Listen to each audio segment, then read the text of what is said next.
I mean, again, he doesn't know who Gabriel is, right? Because he didn't come from an Abrahamic faith. The people of Mecca were pagan. The Quran is mentioned, if this book was from other than God, they would have found in it many contradictions. If a book is without contradictions, that has no bearing on whether it comes from God or not. I've had phone books that are inerrant, but I certainly don't think God gave them. That we believe without understanding. The brother asked a very important question, that most of the scholars say that listening to music, watching movies, and most of the television programs, they're haram. So how can we have fun? Let me tell you, brother, at the outset, that having fun is permitted in Islam as long as the fun is halal fun. That the standard narrative has holes in it. The Prophet tells us because Satan or the devil sleeps over our nostrils. Those who oversleep and not pray Fajr on time, Satan urinates in their ears. I really do think Jesus was crucified and that he really was dead and buried. He thought that he was a son of God in the sense that he was specially chosen by God. I think Jesus really did think he was going to be the Messiah, the future king of Israel. I mean, that is, after all, why they crucified him.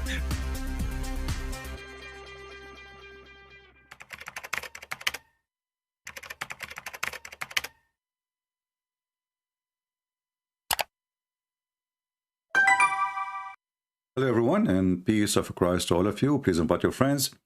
And today we have a challenge for the Muhammadan about the laughable words of Allah. You know, as we know that the Muslim, they claim that Islam is an amazing religion.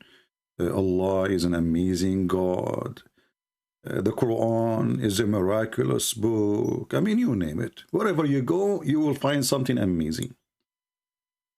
Now, this amazing God and this amazing book is the most amazing, stupid God ever. And I'm here to challenge them to prove me wrong. I'm not going to waste your time or their time. I will open my Skype. And you will see how much in this ability this stupid cult is. Actually, the word stupid cannot explain how stupid it is. But you know, my English is limited, so I have to use a word I know, you know. But I don't think the word stupidity is enough to explain how stupid Islam is. My Skype is open.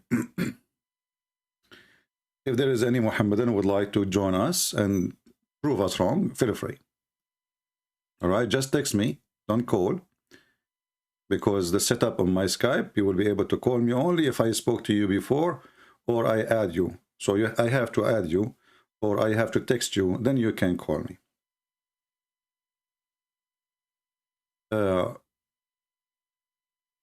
If you search right now in YouTube or in Google or whatever, you know, you will find thousands of articles about how amazing the Quran is.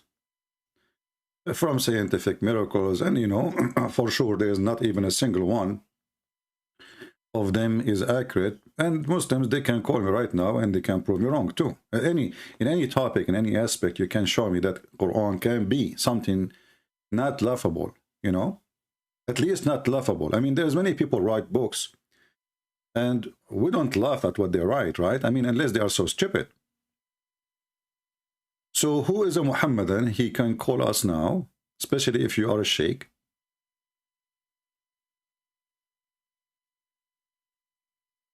With beard. Who can show us that the Quran is not laughable? Any Muhammadan? If you don't want to call us, this is your business, for sure. We cannot force people to call us. However, that will not stop us from laughing. We are giving you an opportunity so you can join us and you can prove us wrong. Actually, if we go in the beginning of this intro here, you will see how laughable Islam is. This Abdul, from the beginning of our intro, he said something very funny and very important. I mean, again, he doesn't know who Gabriel is, right? Because he didn't come from an...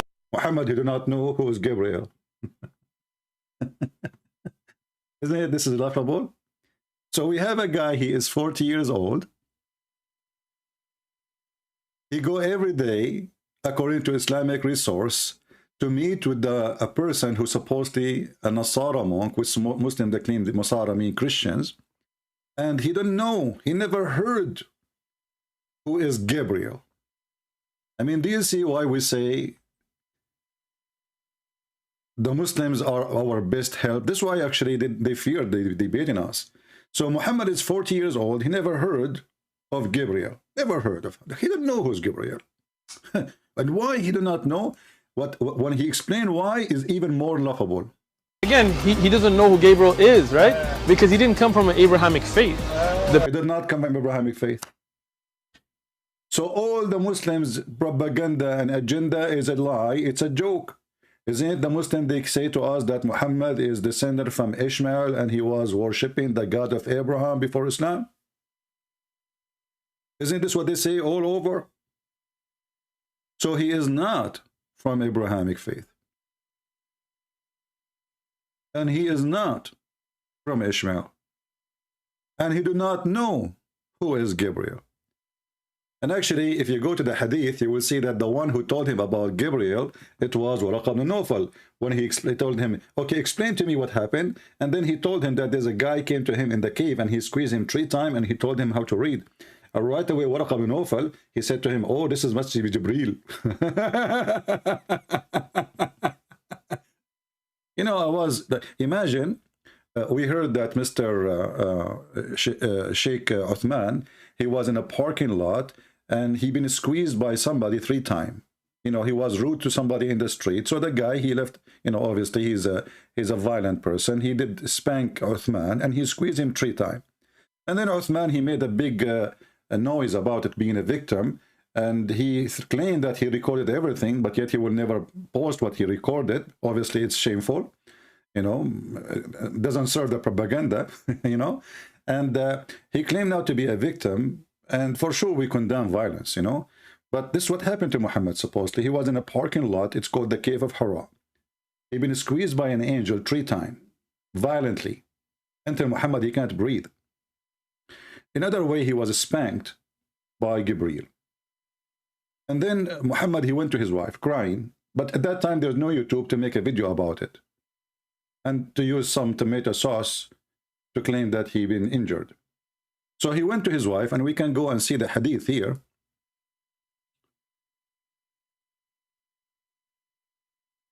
And then people will laugh. This is the story of Muhammad. And this is a story no Muslim can deny. Look how long this story is. Sahih al-Bukhari. So the divine inspiration of Allah, Apostle, was in a form, in the form of good, righteous, true dreams in his sleep. Did you see what they are saying? The divine inspiration came to Muhammad in his sleep. Okay. I thought Jibreel is the one who delivered it to him. And then he never had a dream, but that come to be true. Remind me of that. All the dreams of Muhammad become true. We can prove that to be false too.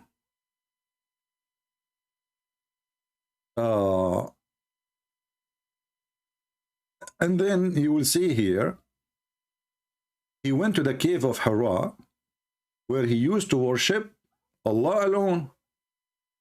Like, what the heck? We just heard this guy, Uthman, saying that Muhammad, he did not know the Abrahamic faith. He did not know even Jibreel. So how he go to the cave of Hira to worship Allah alone? Shall we play the video again? Let us play it again. The laughable Uthman.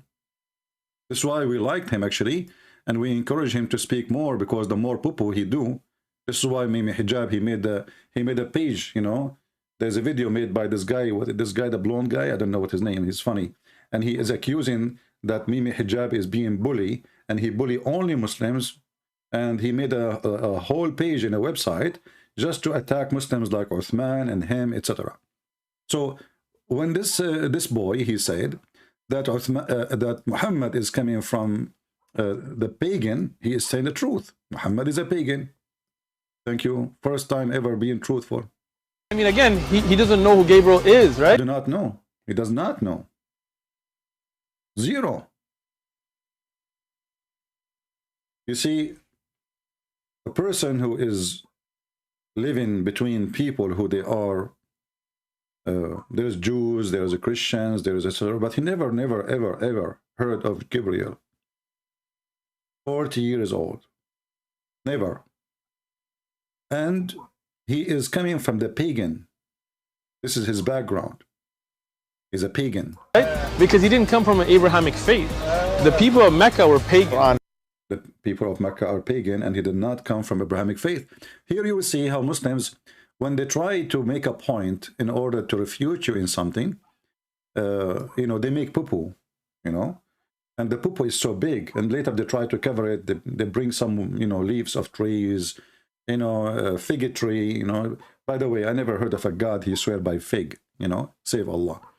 I mean, God he swear by fig, and that's good, you know. This is one of millions of things laughable in the Quran. If you ask a Muslim why Allah swear by fig, you know, there is no explanation. I mean, why?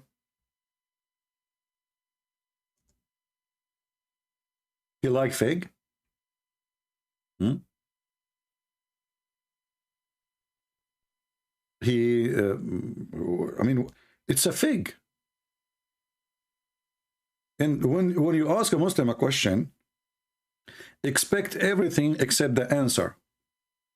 He will start talking about how amazing and etc. And then, but I'm not asking you amazing that fig is, the benefit of the fig. All the fruit have a benefit, my friend. Even manure have a benefit, don't you know? Actually, manure is more benefit than all of them. Because trees, they thrives by manure, which means even shit is useful. So don't tell me the fig is useful. We know that. But why God he swear by fig? And you know, imagine there's a God, he come to you suddenly, he send you a message, you know, and the message is very important, urgent message. Okay, what is the urgent message? By the fig.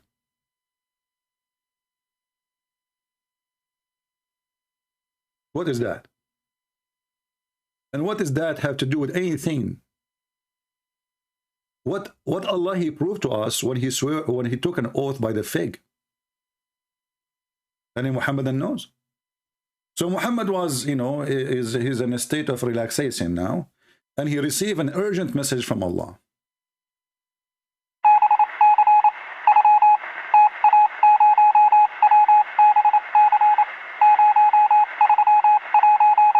Okay.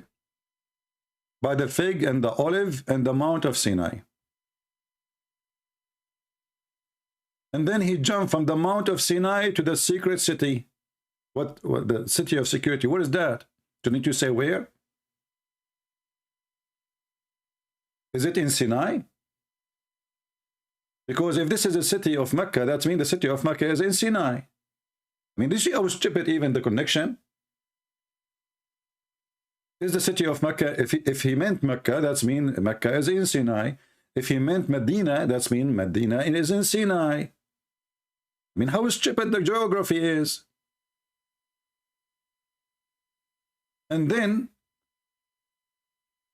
from the fig to the man, we created the man in the best of models. Okay, what the fig have to do with that? And what Sinai have to do with this? I mean, what this God is talking about? And then, after we created him in the best models, then we abase him to be the lowest low. Like, what the heck? So Muhammad was the lowest low? Is this God saying that Muhammad was the lowest low? And anyone understand anything?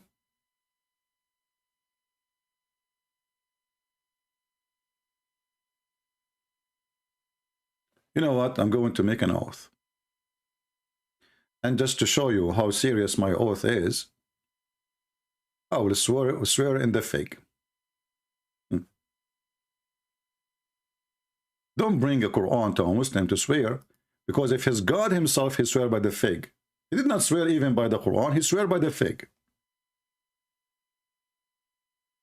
The figgy God. Obviously Allah, before he got the job, he used to be, or he was a fig worshipper. I don't blame him, it's tasty, you know.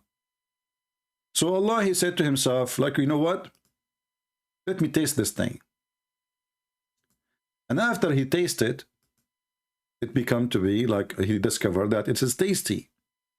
And then he decided, you know what, from now on, I'm going to swear by the most valuable everything is exist.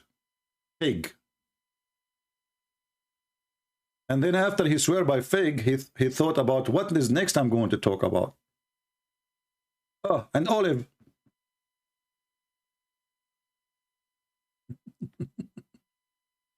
And then we jump to Sinai. And then from Sinai we jump to Mecca. And what is the connection? Nobody knows.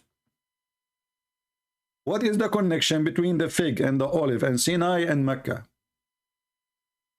And the man. Remember, the author of the book is God. So imagine you write a book and you publish it, and then you say in your book in the first page, by the fig and the olive and the Mount of Sinai. We made the man in a perfect shape, and then we lower him to the lowest place. What the heck is that? I mean, there is no story, there's no topic, there's no value, and there's no statement is made yet. And here we go, I challenge the Muslims, and by the way, you can open the interpretation, you will die laughing about the Muslim trying to give interpretation for this. Shall we try? Hey Muslim, shall we try, or you want to call us? Chapter 95, the chapter of the fig. I mean, have you ever heard of a book of a religion have the chapter of the fig? I mean, even the Hindus did not come with this. Like, you know, the Sadhguru, he is a vegetarian. He might make a book that says the benefit of the fig, but he will not say that fig is God, or God swear by fig, because when you swear by, you know, a fig, that's mean your God is fig. So let us go, maybe the interpretation is more successful to understand, because we are limited in intelligence, not like the scholars of the Muhammadan who've been squeezed 3 times. Chapter 95, let us go there. And as you know, this is the official government website of the Kingdom of Jordan. By the fig. Interpretation. By the fig and the olive, that is 2 edible fruit. Look at the interpretation, brother. Brother, listen carefully. You might not understand the Quran, but we'll make it clear for you. Now, this is the interpretation. The fig and the olive are 2 edible food. Or those, don't it? The name of 2 mountains in Syria. I mean, look at this. They are not even sure if it's a food or the name of mountains. What the heck? In the same line, it is eatable food, or properly, it's the name of 2 mountains in Syria, on which those 2 food grow.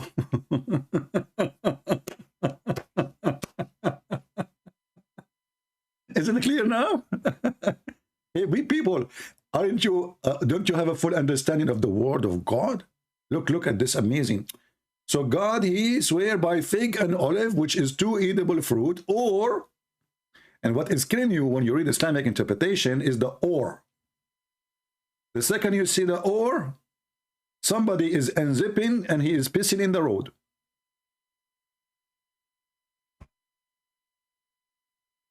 Do we have any? Abdul can explain to us the verse? Very simple verse, as you see. By the fig. You know what? By the fig and the tomato, none of you understand what your God is about. And the best of you, his brain is less than the brain of a zucchini. And as you see, I challenge you to call me and tell me, what is this, you know? And then we go to verse number 2. Maybe verse 2 will get better. Okay. Let us see what verse 2 means. By the mount of Sinai, the mount which God exalted, and he spoke to Moses. Sinai means the blessed one, or the fair on a fruitful tree. What the heck? So what the connection between this guy, he just said that fig and olive is two edible fruits, or it's a name of mountains in Syria. What the mountains in Syria have to do with the mount of Syria of Sinai? And how you come to the conclusion that because the mount of Sinai where Moses he spoke to God, this is what Allah he meant. And in the same time, so what if God he swear by, I mean, what if God he spoke to Moses in that mount? Why Allah swearing by it? And if the Mount of Sinai is a holy place, well, what Mecca then? And why Allah never said, go worship in the Mount of Sinai? I mean, do you see the stupidity? If God he speak to his prophet in the Mount of Sinai, well, God should not be speaking to Muhammad in Mecca then.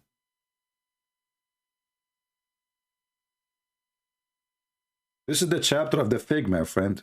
Easy to remember. The fig chapter. Verse number 3. And this secure land, okay, what two mountains in Syria have to do with the Mount of Sinai, have to do with Mecca? What is the connection? Nothing.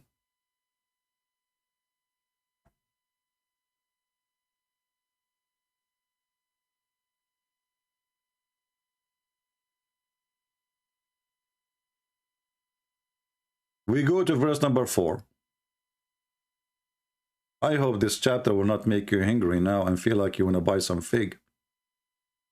We created the man in a generic, in the best of forms, in the best of proportioning, and of his shape. Okay, and let us read the verse after. Maybe the verse after will explain. Then, in the case of certain individual, look at this, where it says in the verse, a certain individual, it says, we created the man in a most perfect shape or proportion, and then we made him go to the lowest. It did not say different person. He says, and we made him. Let us read the verse. I mean, do you see the stupidity, how much they are struggling to explain a little tiny verse? Does it say this is a different person in the verse? No. It says, we created the man in the best of models. This is a Muslim translation. And then we took him down, the same person. Not some individuals. Does it say him? I mean, does it say him, Muhammadan? So when Allah he say him, he mean many. According to Muhammadan understanding. Allah he say him, Muslim understand it, them. Because Allah he have a wrong Arabic, you know, he is like a guy from Pakistan, he learned Arabic, he came to Saudi Arabia and he starts saying Sadiq, Sadiq, how are you doing Sadiq? Like those Muhammadan who call me and they claim that he knew Arabic. Right? Do we have any Muhammadan additional to the one using the F word to me in the chat? This is the best you can do? Say the F word? I'm afraid that you are a potent like your prophet who had 13 wives. He could not make one of them pump a kid for him. I mean, the guy, according to Muslims, he was like a rooster going from 1 to 1 to 1, and then he could not have any babies. And the Muslim, they say he have. Well, then we ask you a question. If the soul of every human being is in the head of Allah, why Allah was grabbing the souls of the kids of Muhammad one by one? Isn't it weird that Muhammad is the most beloved person for Allah? When a person he died by cancer and he's a Christian, the Muslim make mockery of him. Allah, he punished him. Okay, we will go with that, no problem. Allah, he will punish me too. So one day I will die, you know? Yeah. And then the Muslim, they will say Allah killed him. After all what I did, now he remembered to kill me? Shouldn't he kill me the same as the story of Al-Khadr when he killed a child? Before he do what he's going to do? Anyway, so Allah is the one who punished people. So when Allah, he take the souls of the children of Muhammad, why he is punishing Muhammad? And not to forget the laughable Quran does not stop here, where the Quran says that if Muhammad he fabricate Quran, Allah will punish him and he will cut his artery. And later we find that Muhammad, he was explaining to his wife how he is dying. He said, the poison I ate in Khaybar as now is cutting my artery. Laughable Quran. If Muhammad is lying, fabricating words of God, for sure, certainly, will size him from his right hands. But Muhammad was lefty. Oh, no, he was right, sorry. He was lefty only when he used it to his ass. Muhammad, he made a rule. Right for eating, left for your anus. Period. So left hand is the anus hand. So you should certainly size him. We should certainly size him by his right hand. And we should certainly then cut off his artery. And here you find there is no connection between the right hand and the artery. Look like the God of Islam, he thinks that the artery is in the hand. What do you mean you want to size him from his hand?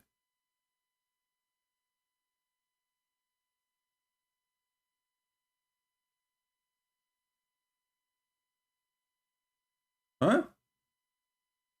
Why you want to size him from his hand in order to cut his artery?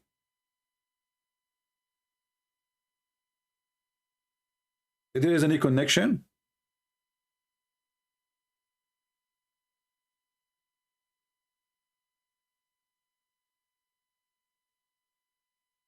And then we find the hadith saying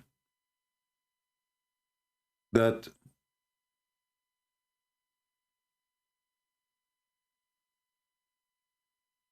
Muhammad, he died by poison, like a rat, and the cheap poison actually. The hadith, by the way, just to show you the Muslim corruption, in the real hadith, it says that the Prophet of Allah, he died by a poison a woman she bought from Home Depot. But the Muslims, they corrupt that and they took the word Home Depot. It was here. Let me put it back. And now the Muslim, they will say, see, Christian Prince is lying. Allahu Akbar. We cut him lying. Takbir, takbir. He said Home Depot. And there is no Home Depot in the hadith. Okay, Muslim, hold on. It's not Home Depot, I agree.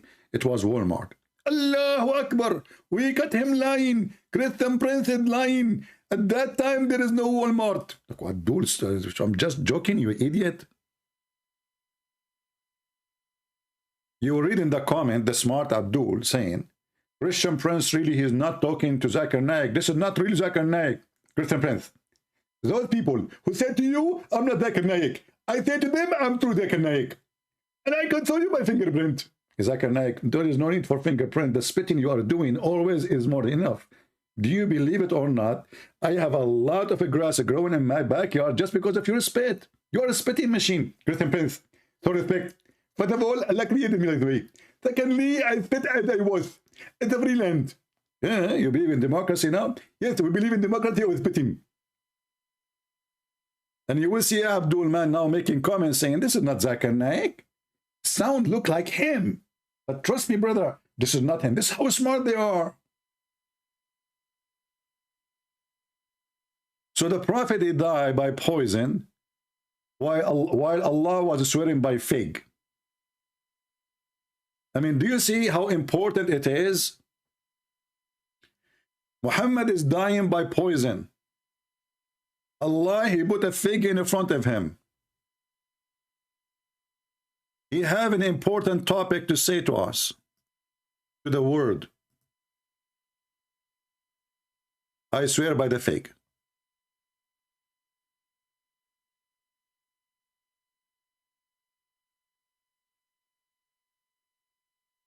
Do we have any Muhammadan? He can bring us his fig with him and call us? Shouldn't Allah, Prophet, he be busy with something more? And what is this? By the fig? And why he don't explain why he is, what does that mean exactly? Why does God, he cannot make a full sentence, can tell us something useful?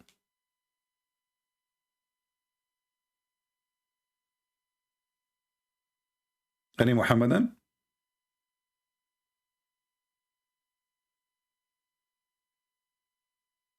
Zero Muhammadan until now texting us, so we can call. Zero. Do you see how strong their faith is?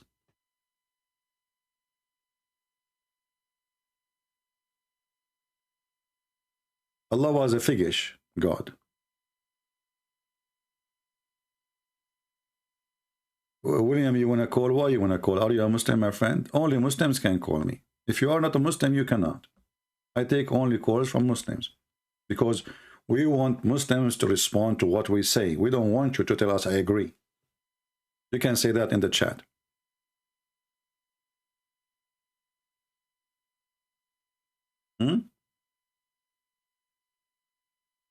Look what this Muhammadan, he is saying to us in the chat. Blow up CP house and if Jesus. Very, very, very, very Islamic. And by the way, Islam don't teach violence. Muslims who practice violence are not following the Prophet. The Prophet, he don't kill people, he just burn them alive. He don't burn people, he don't kill people, he just rip them to pieces. Like he did to the women, Qirfa. This is how the Muslims are refuting us. Do you see it? Hey, my friend, you blow up my house, don't worry, it's okay. I will have a new one second day. Allah will provide me, brother. I will tell you why, brother. I planted a fig tree in my yard, and then I will go and sell the fig. And as long the fig is holy, I will sit in the Holy Land, and I will make a lot of money. And all the scholars agree with me. What you can do about it? Coward. And look at those, they are making living and business from this, look at those genius. Can you find me one of them, he understand even what he is talking about?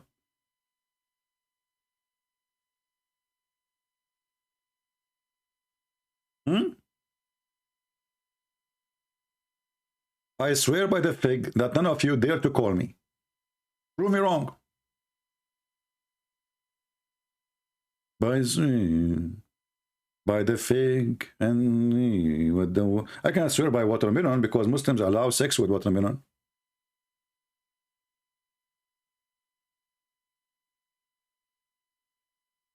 I am a Muslim. Oh, okay, let us see this guy.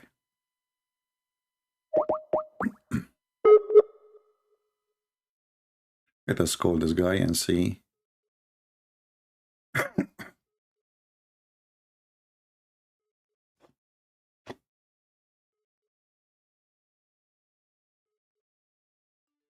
We are calling him. Don't call me, Abdul. Don't call me. I will call you. I will call you. If you call me, it doesn't work. I have to call you. All right?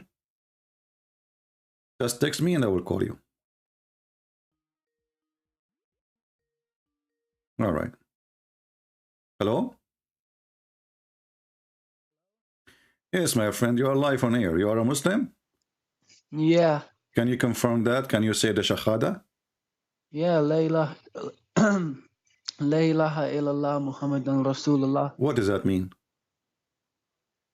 There's no God but Allah and Muhammad is the last messenger. But you just said there's no God. Yeah, but Allah. Okay. Have you ever heard of somebody saying there's no fig but fig? There's no fake but fake? No, there's no fig but fig. What do you mean? Well, either there's fig or there's no fig. You just told me there's no fig but fig. Do we have fig or there's no fig? A fig is a plant or like a Doesn't vegetable, matter. right? We are just replacing a word. When you say to me, there's no God but Allah. Is Allah is God? Allah is God, yeah. Okay, but you just said there's no God. Well, this is the name of God. There's no God. It doesn't matter, but like... you just said to me there's no God. How you deny the existence of God and then you confirm saying that Allah? I mean, this is silly. But anyway, I will go with that. So you called me to prove to me. Did you hear what we are saying, my friend?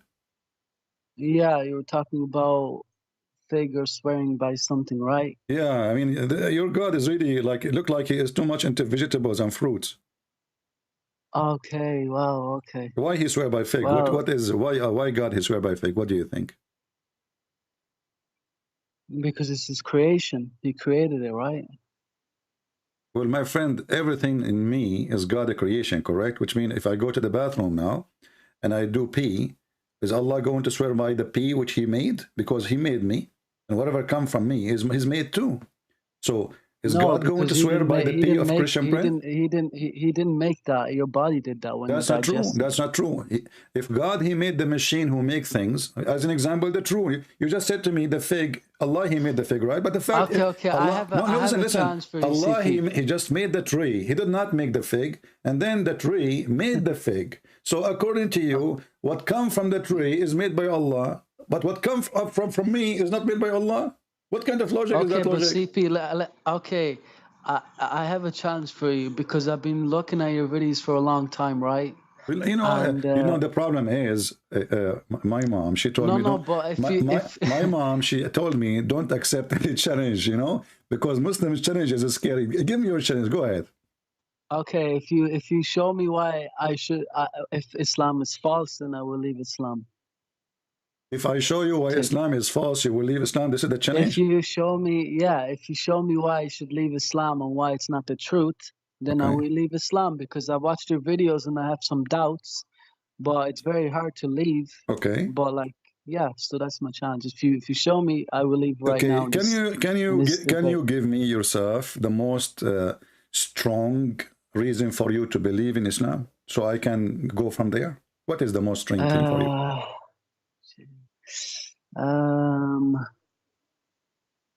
I believe in like the miracles that Muslims say. Like what? Like the fig? Like no, not the fig. Probably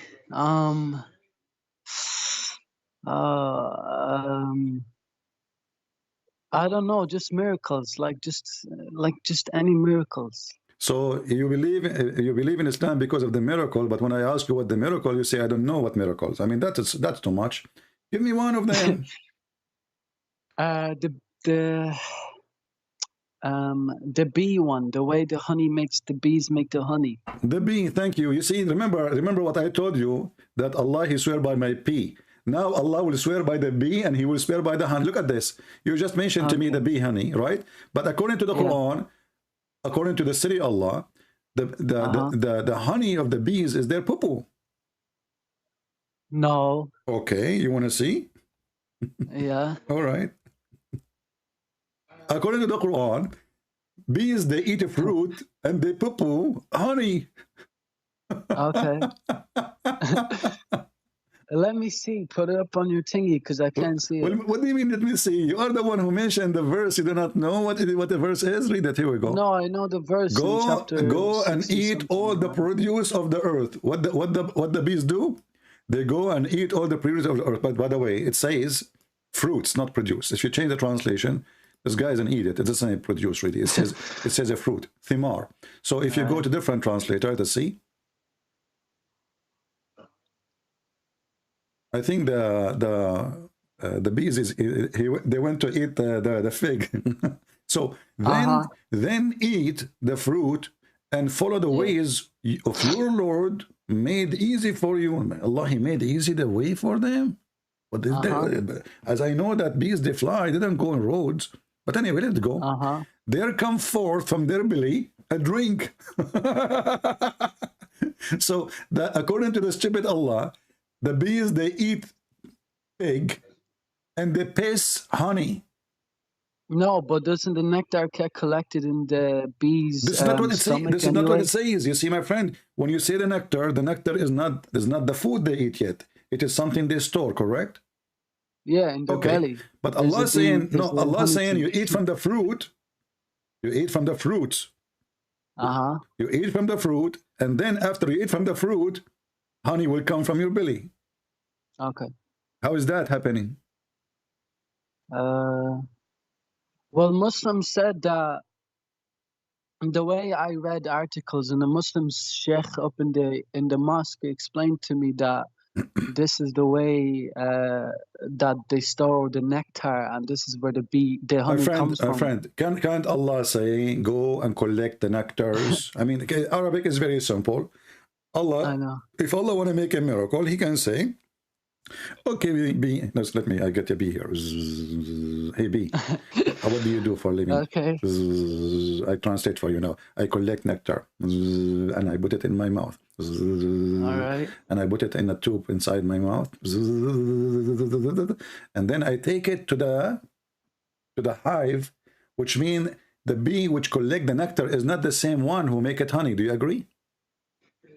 Yeah. But the Quran says the opposite.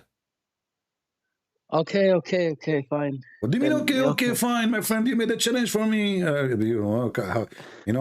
See, I told you, my mom, she told me don't accept any challenge. Because I don't know, they haven't explained it to me like this, so I don't know. Like, I'm my friend, confused. You do not need the explanation or the explanation. This is science. You go, you will see that there's a bee who collect the nectar, and there's other bees who make the honey.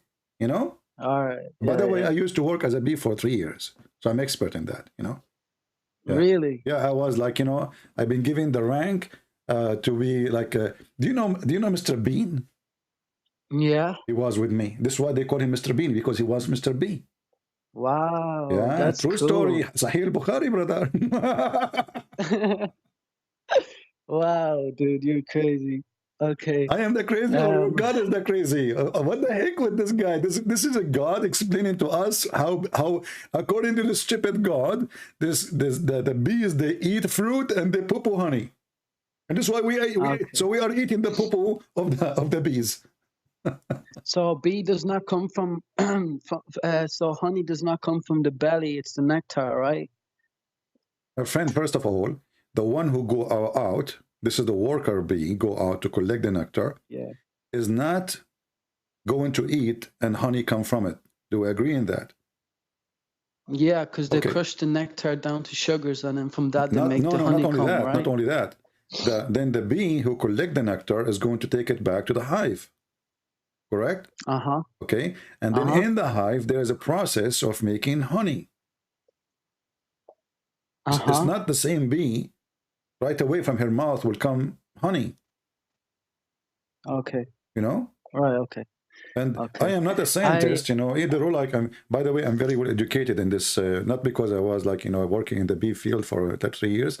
I used to work as a postman for the bees hive. I delivered them all the messages. So they tell me, I know all the secrets. Okay, CP, I read your book, and it said in the book that the Muslims have 5 obligations to complete, but you said there's a 6th one, which is jihad. That Muhammad was commanded to fight against non-Muslims until they said there's no God but Allah. Yeah. But how, if this is the case, how come like I'm not told about it as a Muslim to do this? Okay, what is the best way to go to heaven? The best way? Yeah. I think in the Quran, I saw your video. You said that to fight or something, right? Jihad. Or to fight or be jihad, killed or kill or something. to jihad. This is the most beloved act by Allah. So how the Muslim Can you show me? It's all over. Let us go. Okay, no problem. There's somebody is trying. You see, when a Muslim he call right away, the other Muslim they try to call, but not to talk to me. They try to call to drop the call. You know. Yeah. You know they don't want to talk right away. They if you drop your call now, they will stop calling. Okay. Okay. If you go in the Quran, you will see in the Quran as an example in the chapter of the spider. Right. By the way, your God is like a zoo God. You know, I don't know. He have everything. He have elephant, zoo. You know, I mean, a cow. Okay. What the heck is that? Okay, so if you go here, it says, let us see this verse. Chapter 29, verse number 69. It says, as for those who strive, this is the word jihad, fast translation, do jihad, hard in us for cause. We will surely guide them to our path. Right, okay. Okay, so the confirmation of the right path, if you do jihad. This is a promise. But what does it mean by the right path? Is that heaven? Which means to go to heaven. Okay. You know, yeah. And then the Quran says in chapter of Ali Imran, don't think that those who die or killed for the sake of Allah, they are dead, but they are living. So this is not a promise for anyone except those who do jihad. You as a Muslim, you die, that's it, you are dead. But if you do jihad, you don't die, you will be alive, but in different place, supposedly. So here we go, chapter 3, verse number 169, saying that. You think that they are dead, but in fact they are alive. This is a promise never been given to anyone. So which means all the other 5 the Muslims they give us are false. This is the most important one. Because other ones, they don't give you life even when you die. You have life after, yes. Those are alive. You know, even they are killed. You think they are killed. You think they are dead. But did Muhammad ever kill anybody? Well, Muhammad, he's a coward. You know, he's a guy who shout at people in the parking lot. That's not nice. And when people they fight with him, you know, he cry. Yeah, Muhammad, he don't kill really. Muhammad, he hide behind. He ordered his men to go and kill, but he was, as I know, he was like a choppy guy. He do not know. He is not fast and moving. He hardly can climb a donkey. So how he can fight, you know? Right. Okay. Yeah. And you know the Quran says. But did he ever? Let me ask you: is those who do jihad is equal to those who don't do jihad in Islam? Equal? I'm not sure. Will the Quran confirm that those who do jihad are not equal to those who don't? So where does it say that? Well, in the Quran too. So when somebody says to you, "Oh, Christian Prince is adding number 6," and he believes this is the most important one, well, I have the proof. Not equal are those of believers who sit at home, you know, to the one who do jihad. Okay. This is okay. Yeah, I'm showing. I'm showing you the verses in front of your eyes. It's just very slow. The thingy. It's just. Yeah, this is a chapter 4, verse number 95. Okay, 495. Okay. So those who go kill are not equal to those who don't do kill. So now, if you don't go and join jihad with Putin, you know, mashallah, you know, Qadarov, he decided to do jihad with Putin to be his puppy because Putin became Allah and Qadarov is worshipping Putin. So you do jihad, you are not equal to anyone. You are not equal to the Muslim who stay home. So why the Muslim they don't add it? It shouldn't be number 6. It should be number 1. Okay, but Muhammad, like in the Quran it says like to not fight against non-Muslims because unless those who this is abrogated. This is abrogated. It says I heard Ali Dawa say it in Speaker's Corner. He said that if do not fight against those only if they remove you from their homes or something like that, or kick you out of their homes. There's a verse in the Quran that says that. Is that the guy who wear a jacket from the circus and his wife, she gave him a grape? I don't know, but I mean, this is a kid. Yeah, who cares what this guy is saying? This guy is a kid, my friend. It's in the Quran. Okay, no. Are you saying to me that Ali Dawa is a scholar? He don't even have high school. I mean, who is this guy? He's a circus guy. He's a joker. Like, you know, at least, you know, mention to me someone is noble, like Mimi Hijab. You know, he show his nipples. My friend, there's a chapter in the Quran. It's called the chapter of Bara'a. Bara'a, which is a tawbah. Bara'a, Muhammad, he made it clear that he washed his hand from all the agreement. So those are previous agreement. Don't fight those who don't fight you. Don't kick them unless they kick you. Don't. But this is when Muhammad was weak. When Muhammad, he becomes strong, he said, freedom from all obligation. That's why this chapter, the real name is Bara'a. Bara'a mean, I wash my hands from everything. You know, I'm free from it. You know? Okay. And then later they change the name and they make it a Tawbah. So Muhammad, he made a treaty and he have no obligation no more to follow the treaty. Go for the coming 4 months and see killing as much as you want. You know? And you know, and the funny is, the reason the Quran is confusing, when you read verse number 1, then verse number 2, verse number 3, you think they are coming in order. Right. This is where the confusion coming from.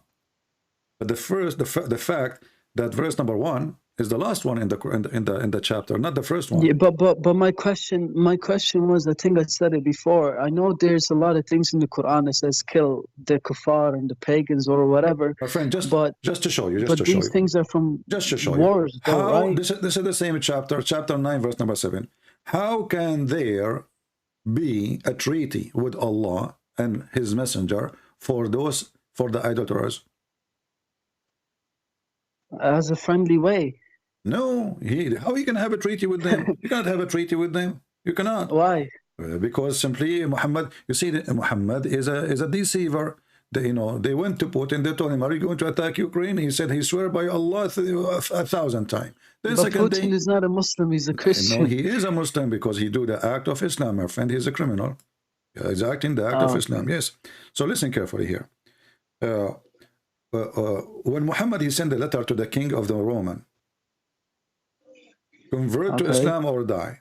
Did he? Where did he say that? I heard you say that before. Where did he? I never saw any reference. Can you just show me that so I can be? Do you watch my?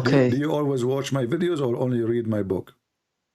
I watch your videos time to time, and I have some doubts about Islam, so that's why I wanted to call you, because like what they tell me is different from what you're showing me, and it's just messing with my mind a bit. This is the hadith. Allah, false messenger, he sent a letter to the king of the Roman, and he said to him, "Aslim taslim," a threat. You know, this guy never fought him. He never sent an army. The Roman never invade Mecca. They never occupy any territory, and they I can't see it. And they have no interest. Well, this is Sahih Muslim. Sorry, this is here. This is Adab al-Mufrad, hadith number 1109. But you can find it in Sahih Muslim too. How many battles did Muhammad have in his life? My friend, Muhammad, he had 0 battles. He had 0. He had 0 because he never fought. He sent. But I thought he went and attacked or something like that. When they say Muhammad attack, it's not Muhammad. And Muhammad is a coward. He don't dare to attack anyone. He never. Okay, attacked. Well, how many did his tribe? There's only one time where Muhammad was in the back and somebody threw a rock, and he broke his 4 teeth. That's why when he speak like Zakir Naik. He spit all over. You know. Okay. Yeah. I don't know if it said teeth, though. I thought it said the face. I'm not joking, my friend.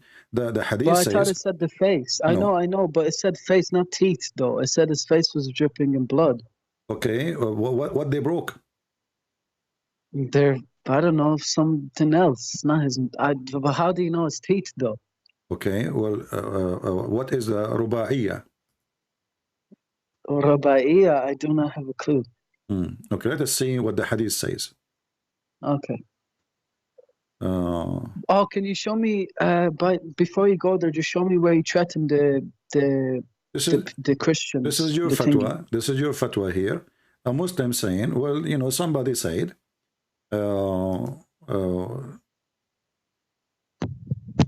somebody, let me find, this is a fatwa. Somebody's asking, you speak Arabic? Me? Yeah? No. No. Why you don't speak Arabic? I don't speak Arabic because Okay, I'm from Europe. Listen. I'm going to ask Harut and Marut, you know? Uh-huh. I will say some black magic words and you repeat after me. And right away you will start speaking Arabic. Okay. Say, let me open first the chapter of Harut and Marut. But you are joking? You think I'm joking? This is my friend. We do this for a living, my friend. We are here doing black magic. You know, I have customers coming from around the world. Listen to me. I'm you know, this is not this is true. So listen. Here, but I don't know. How does black magic exist in the 21st century? Show respect, please. Chapter 2, verse 102. Okay. They followed the evil ones, gave out falsely against the power of Solomon. You know the power of Solomon? He can sleep with 99 women non-stop, yeah, okay. You know. Yeah, he's like, you know, not so strong because I don't know why he could not finish 100. That was Shaitan came in the image of him, right? But look, and then, but the evil ones teaching man magic. Who? The evil one. But who teach the evil ones magic? Such a thing came down in the Babylon to the angel of the Babylon, the angels Harut and Marut. But neither of those taught anyone such a thing without saying, disclaimer, we are here for a trial. So don't do blasphemy. And they learned from them the means to sow discord between the man and the wife. Are you married? No, I'm not married, no. Okay, you know what? Thank God, because I don't want to. No, listen, I want you to get married because I want to show you my power now. I learned from Harut and Marut how I can make you fight with your wife and get divorced. What do you think? What verse and chapter is this, by the way? This is the chapter of the cow, you know? The chapter yeah, of but what surah? The chapter of the cow. Surah, you know, surah is a chapter. Yeah, but what number? Surah, what? What verse you mean? 6, One 7, verse, yeah. Okay, 102. 102, which the cow 102. Okay, I'll search up the cow, no problem. Yeah, by the way, do you know why your God, he called this chapter the cow chapter? No. No. Think again. Why you call this the chapter of the cow? I don't know. According to Allah, and this is the laughable book of God, a man, he killed somebody. He's a Jewish guy, you know? Right. They were fighting over a credit card, obviously. So this Jewish guy, you know, he was killed by other guy. He's a Jewish too. And then they want to know who killed this guy, you know? So they come to Moses and they told him, hey, Moses, can you ask your God to find who is the one, you know, who killed this guy, you know? So Moses, you know, he have a connection. He's a Jew, you know, they have connection everywhere, you know, in the White House, with Putin, everywhere. Like wherever you go, the Jews have connection. And Allah is no different.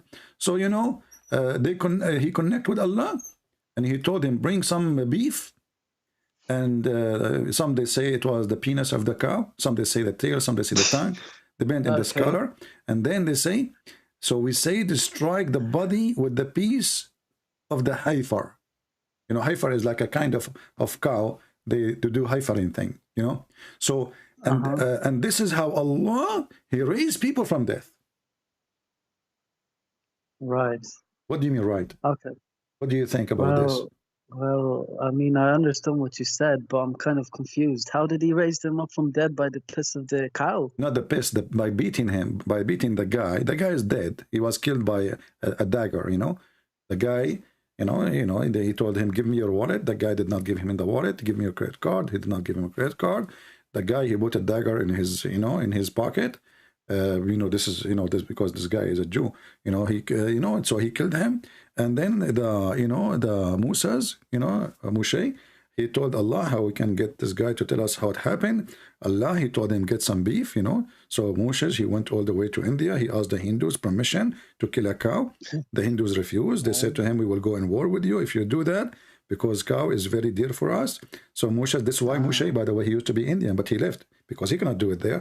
So he moved to a land there's no Hindus, and then he killed the cow and he beat the guy, and then the guy he come like like he stand up, like he just his head, like his half body. He sit down, and he told him, the guy who killed me, his name is Jack Shalom, and he died again. Wow. Okay. Yeah. That's wow. Okay. But no, seriously, Sleepy, can you actually? Because I just like show me something else that will like give me more doubts. Because I'm still like, listen. This cow Allah, thing He is raised not gonna people. help me. The verse says, if you open it, it says, and this is how Allah, He raised people from death. How? By beating them by beef. Okay. I want you to help me here. Why God, He raised people by beating them by beef? Why God raised people by death by beating them with beef? I don't know, because that's just something He does. I don't know. I think this is the power of beef. Possibly. Do you think? Do you think your God is a Hindu God? I think he's not a Hindu God. So why? I mean, why beef? Why the cow? Why the cow? Because cows are just, I don't know. He used a cow. I don't know why. Why not a turkey like Erdogan? I don't know. Okay, what about chicken like Kadyrov? I don't know. Okay. I don't know. But CP, seriously, can you? I asked you this question at the start. Can you show me? Because I asked a Muslim, my friend in Saudi Arabia. He's a friend of me. He plays with me on games and stuff. And I said to him, I asked him questions. Did Muhammad is it true that Muhammad ever killed people or whatever, or killed somebody at least? And he said, no, he never did any such thing. So is that true or is that false? Because I'm just confused. There is a story, see, as I said, Muhammad is a coward. He don't go for war, but he order killing. As an example, did you hear the story of Qurfa? No, I haven't. Qurfa, she was a very well-respected woman, and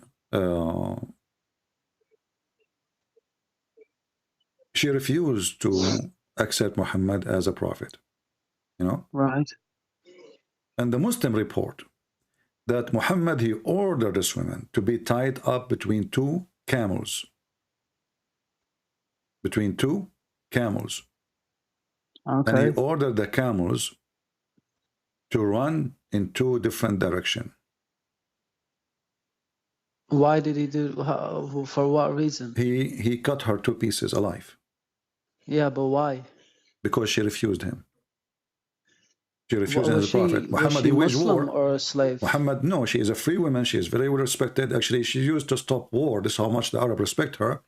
If she put her scarf between the two armies, this is what she did according to Muslims once. She put her scarf between two armies, and she said, the one who passed my scarf first is the one who disrespect me. So both army went home, because nobody dared to disrespect. But this is how respected she is. So Muhammad, because this woman, she refused to accept him as a prophet, he killed her by ripping her two parts, and then he took her daughter to be a sex slave. And let me show you some reference. Wow. Okay. I never knew that. Thanks for telling me that. Yeah, let us see. I don't say things without giving proof. So let me give you a reference.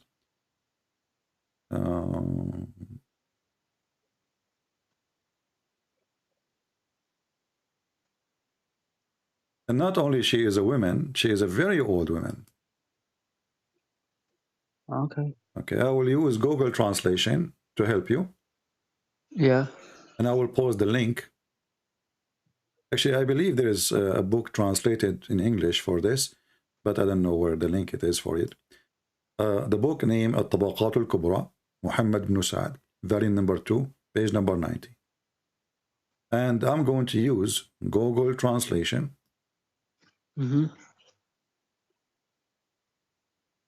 Translate to Google. If you go to the end of the page here, it says,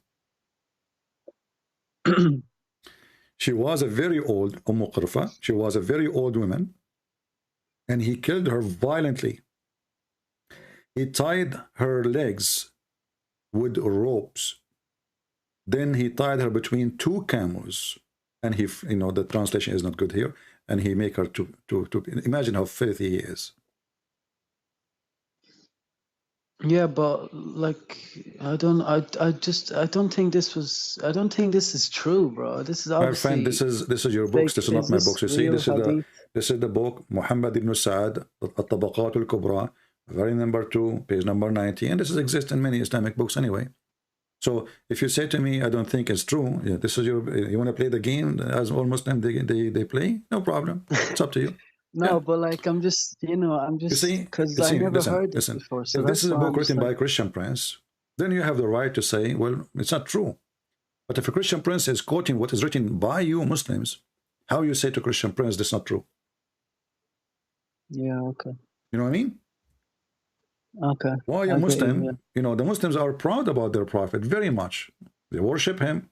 So when those Muslims we don't worship him. We just you worship him. The truth is you worship him. And when they wrote those stories, the manner we are talking about today is not exist. And the Muslims are so proud about how he killed this woman. They are so excited. So for them, when they mention it, and this is the link, I'm going to post it. I made short link because it's have an Arabic title. It's going to be long. I just posted the link for the reference, guys.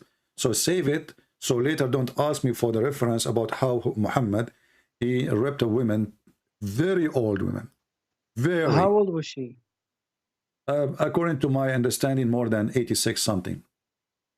Oh, wow. Yeah, so between 80 old. and 80, maybe 90. There's no exact number to be sure from. But the book says clearly, very old women. And this is a statement you don't say to someone is just 60, you know, very old. Is there the reason in that, the reason for her killing is, my friend, in that, there's no reason can explain this. Let us say, first, she's a woman, correct? Secondly, she's old. Number 3, if I was a leader of an army, and she is not really, I mean, she have 13 sons, Muhammad, he killed them all, and he took the daughters. She have a daughter, she is very beautiful. He took her as a sex slave. Right. But there is no reason to do what he did. You want to kill her? Let us say a person was in war with me. You know, I was fighting this family. You know, they are my enemies. And then I killed the 13 sons. Why I want to kill this old, very old woman?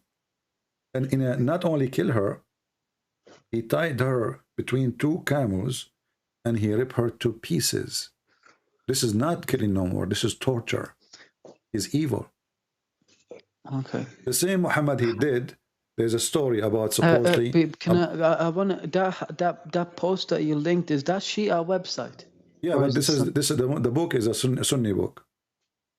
But what if this is library? This is library. Imams but if I show some Sunni, they will say, "Oh, this is Shia," and you know, so.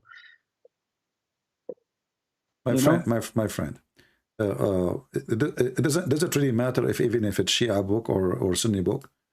Do the Shia? Well, Sunnis say that the Shias lie. My friend, okay. What about the Sunni? But this is a Shia library. They have all books. They have Al-Bukhari. Is Al-Bukhari book of Shia? No. They have Muslim. They have all books. But Shias don't take Sahih Al-Bukhari or Sahih Muslim. This is library, my friend. This is library. Okay, library. Okay. This is library. It's not about Shia. It's not about Sunni. It's not about, this is library. They have books. They have thousands and thousands of books. Okay. Okay. Okay. Yeah. Okay. Yeah. And the story about your prophet, putting nails in the eyes of those shepherds who supposedly they killed the shepherd and run away, or people who left Islam, Wait. They killed who? There's a bunch of guys. They came to Muhammad. They brought their animals and they convert to Islam. Muhammad, he told them to put their animals there. Then they decide to run away. Obviously, they did not. They found that Muhammad is a fraud. According to the Muslim stories. Okay. But can you show me what he put nails in their eyes? It's in front of you. Okay, wait, it's loading. When they came first time to Muhammad, he ordered them to drink the camel urine, you know, which is very weird, and to drink from the milk, you know. And then when they wake up in the morning, they decide to take their camels. The Muslims, they say they are stealing camels. But as I see here, those people, they come to him.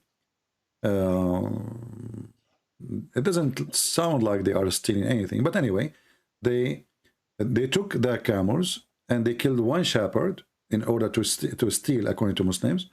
And then when Muhammad, he cut them, he cut their hands, he cut their feet, and he put nails after he put it in fire. And he what they call it in English, when you blind somebody with nails, gagged. He gouged out their eyes. Okay, gouged out. Okay. Yeah. Yeah. Okay. And this is. And there's tons of example. All of this is Sahih.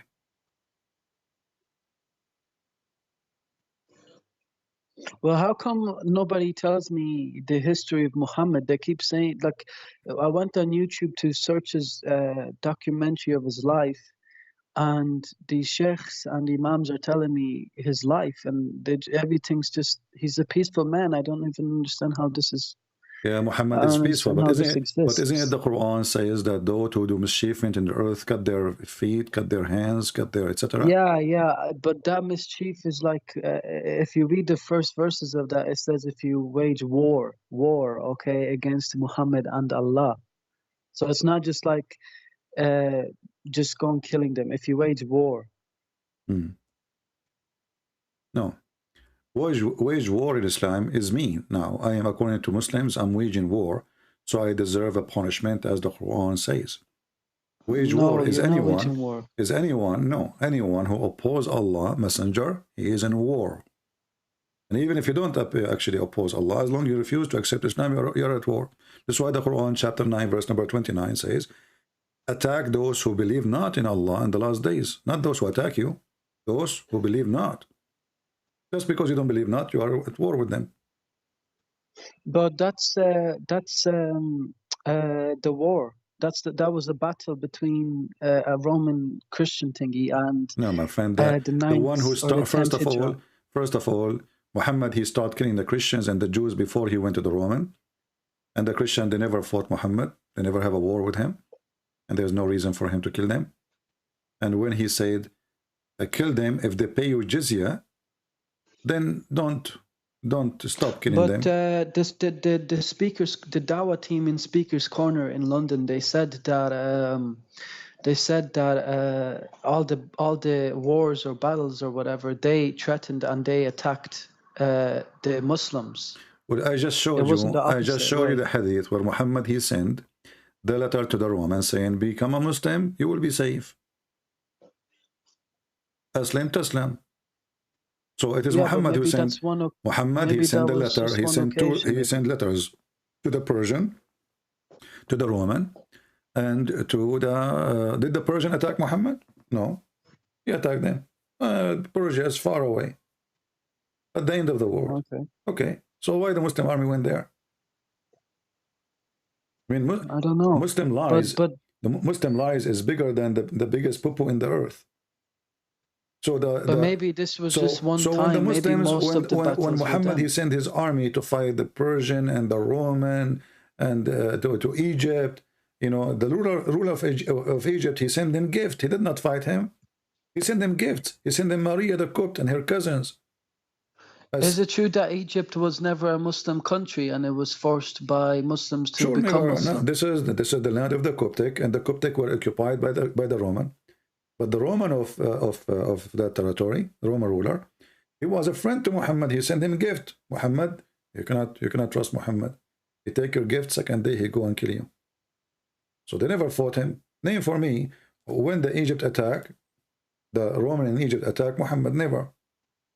How they can do so? How even they can do so, my friend? There is a sea between them. Egypt is not in the border of Saudi Arabia. But how did they manage to attack Egypt then?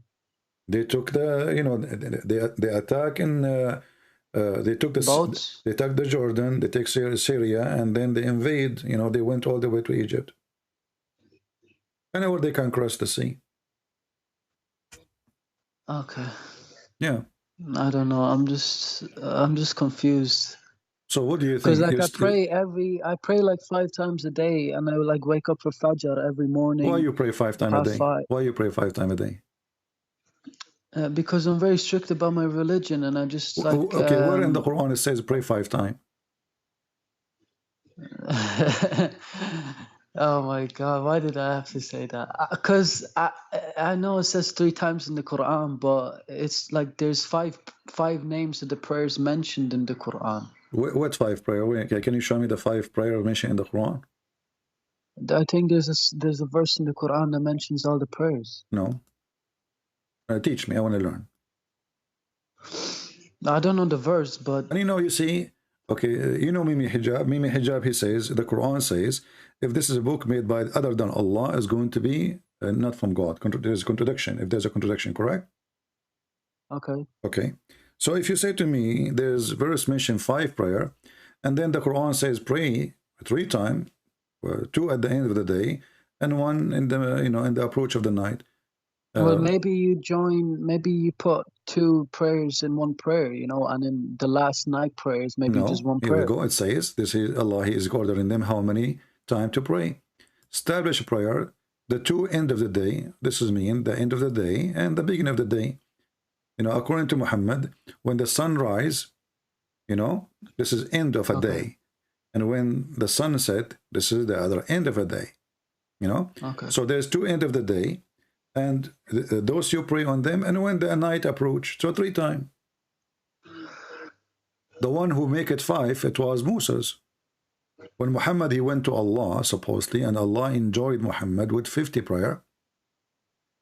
Then Moshe, the Jewish guy, he have a calculator. The Jews, they have calculator. So he said to him, Habibi Muhammad, how you can pray 50 times? So your prophet, he went back to Allah, and he asked him for discount. Have you ever heard of a God he give discount from 50 to 5? Well, it's just how God does. I mean, in the Bible, God changes his mind a lot about different things too, right? No. Yes, when Moses came to ask Jesus about to not kill or punish some type of people, and then God said, "Don't kill them" or something. Okay, but this did not change his mind. This did not change his mind. Well, it was his order was first to kill them, and then Moses asked Jesus to not kill them. This is what asked Jesus. What are you talking about? Listen. So, oh God. No, if you want to give me something, give me a reference so we can read, and you will see that you are wrong. But here, this God, he told Muhammad 50 prayer, right? Okay. Okay. But what's wrong with God changing his mind? It's not about changing his mind. It's not about changing his mind. I mean, the guy, you just gave him 50 prayer. Why you give him 50 prayer if he cannot do it? Because the Muslims won't be able to do 50. There's Muslims today that can't even do 5. You are saying that Allah is wrong. So Muslims cannot do 50, No, he wasn't wrong. He wasn't wrong. He was just, it was just maybe, I don't know. It's just something that you just said the Muslims cannot do 50, correct? It'll be really hard, yeah. No, it's not very hard. It's impossible. How many hours a day? You sleep 8 hours, right? Yeah. Okay, at least. I mean, some people sleep more. Yeah, okay. Yeah. So if we have 16 hours, I'm going to use a calculator. This is made by the Christians. This is why the numbers will be false now, because the Christian calculator is wrong, So if we have 16 hours left and we have 50 prayer, so we are going to divide 50 to 16. Yeah, but 1 prayer for me takes like maybe like 8 minutes, maybe 7 minutes. Okay, 8 minutes or 7 minutes, but you need to do ablution before the prayer, correct? Yeah, but not every time before you pray. It just depends if you went to the toilet beforehand. So you spend the whole day, you don't go to the toilet? No, but like if I'm praying 5 times a day, I maybe have to do ablution like 2 times. If you touch your wife, you have to do ablution. Just well, touch her hand. Luckily, I don't have a wife. So if you touch your mother, you have to do ablution. But anyway, Okay, so ablution. 50 Okay, go ahead, make 50 your point. time divide to 16. This is without the ablution. That means you have to pray 3 times an hour.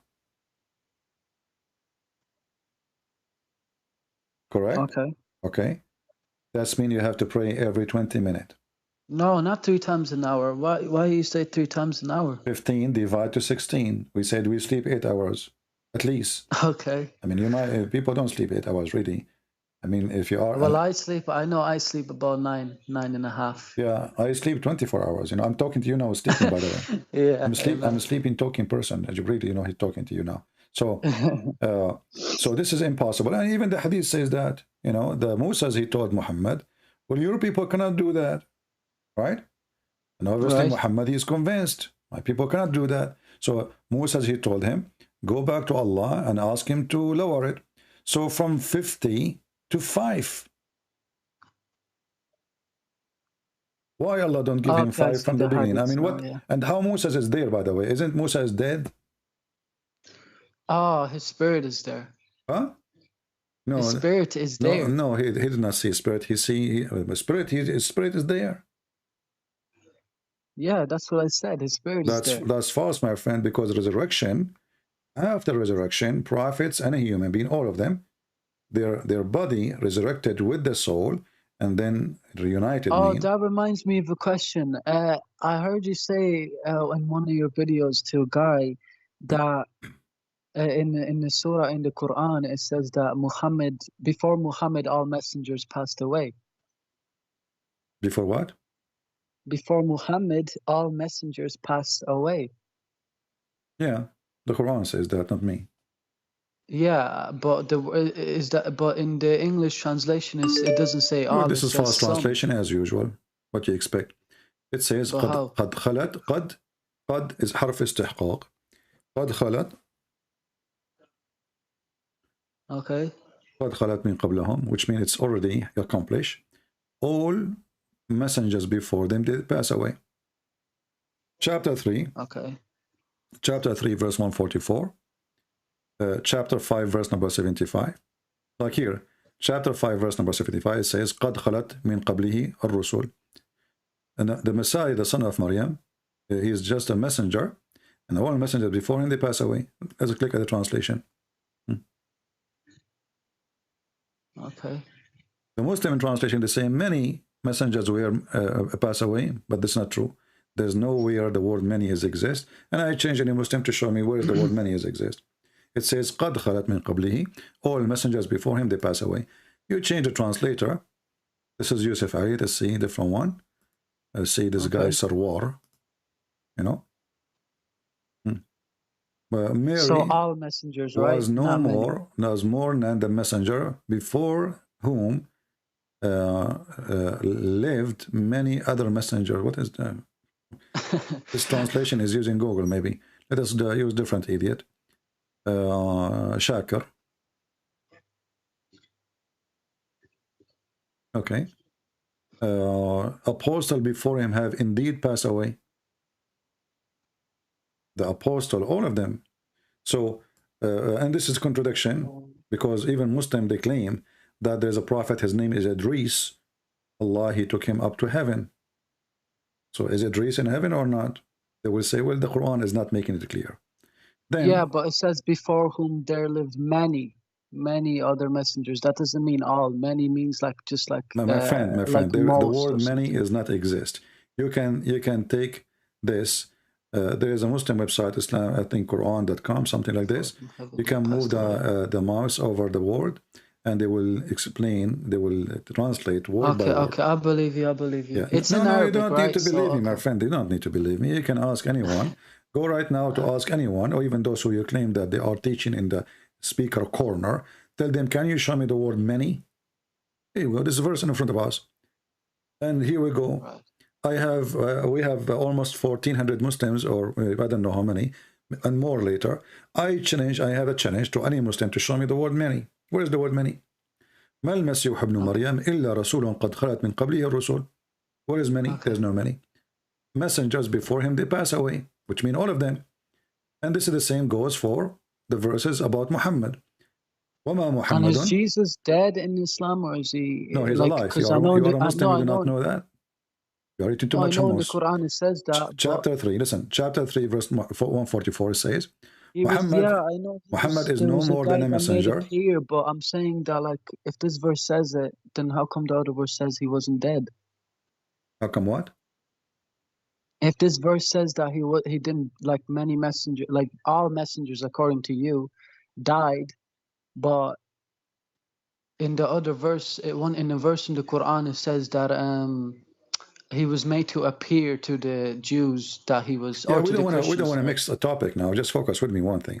So Muhammad is no more than a messenger, and here they insert the word many. And I want you. Do you have a sheikh? Yeah, in the mosque. Can you Yes. call him to join us? How am I meant to call him? Like, Why not? Because we want to show you. because I have one We phone. want to show you that Muslims, they lie. On speaker, yeah. They lie to you as a Muslim, and there is no many. Okay, I'll ask him. He speaks Arabic. He's from Algeria, so Okay, I'll show no, him. don't ask him. Call him. Call him now. Just you can ask him later, no problem. But can't you call him now? Yeah, just because we want everybody to see. Because either I am making things up, or they are making things up. Well, why here it says many? Where is the many? Where is the word many? Why Muslims? How do you say many in Arabic? How do you say the word many? كثير. Okay, and that's A not in the lot. Arabic? Yeah, yeah. Okay. Yeah. Well, okay, it's okay. I believe you. I believe you.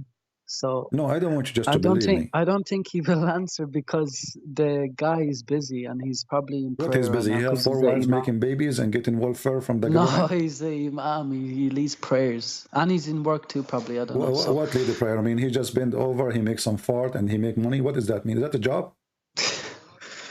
I don't know. No, my friend, isn't the Muslim, they pray 5 times a day? Yes, okay. Obviously. And he pray 5 times a day. So how that he became something special? He's just a person, he bend in the front of them. By the way, about bending, is it true that Muslims, they get excited when they see the ass of a man in front of them and he bend?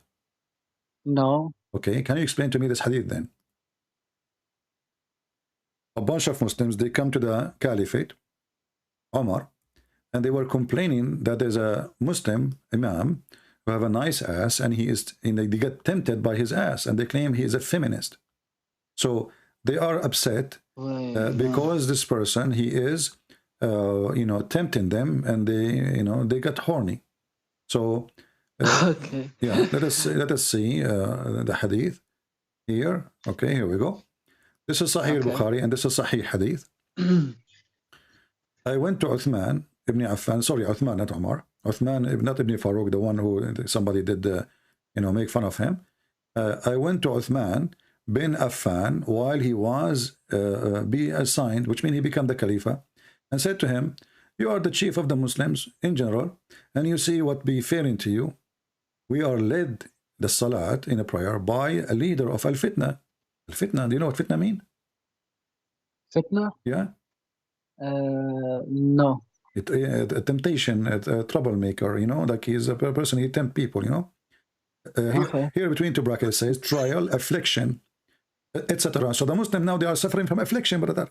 Trial, why? The story will continue. And we are afraid of being sinful. Man, they are afraid of being sinful. Why? In following him, what the heck? Uthman, he said, Salat is, you see the word Salat is a prayer. The Muslim, they say when Muhammad, Allah, he do Salat to Muhammad, they mean it says a blessing. But Salat is a prayer. It is the best of all deeds. So when the people do good deed, we'll do the same with them. And when they do bad deed, avoid those bad deeds. Then Az-Zuhri, he said, in our opinion, one should not offer Salat behind a feminine person unless there is no alternative. So look what happened. The guy is effeminate. He did not do anything.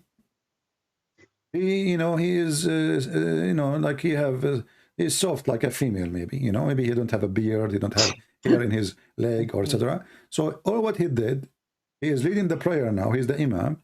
He bent over, and the Muslim, they are in trial. Read with me carefully. Trials and affliction and etc. And we are afraid of being sinful following him. So why they are afraid? Why they are in trial? Because the guy is bending over. Who is the gay here? Right. The gay is those Muslims, is not the guy. Because the guy, he did not do anything. The guy, he just bent over to pray. The one who get tempted is the Muslim behind him who claim that they are not gays. Right. I want to ask you, when I said to you, do Muslims get tempted when they see an ass of a man in front of them? You said no, correct? Yeah. So why those people they are afraid to do sin? Because I don't know. Obviously, I don't know. There's so many hadiths. I will bro, give you that three I options. don't know. Maybe his ass is round and nice, and maybe his ass is big and beautiful, or maybe his ass is very attractive to them. Otherwise, why? I mean, the guy, he did nothing. Well, maybe it's just, maybe you don't know anything. I don't know. You can't just say those three examples because there could be more. My friend, the guy, he did not do anything. Do you see anything? All what they are doing, he's saying he is effeminate. He did not do anything. He did not do anything. He did not take off his clothes. He is not showing his bum. Like what he's doing. Maybe he's wearing a very short jalabiya, and when he bent over, they see his butt. I don't know. Is it true? Yeah, I don't know. Is it true that shaitan, he take care from the Muslim ass when they pray? I heard you say this before. Yeah, yeah. It's true. Okay, CP.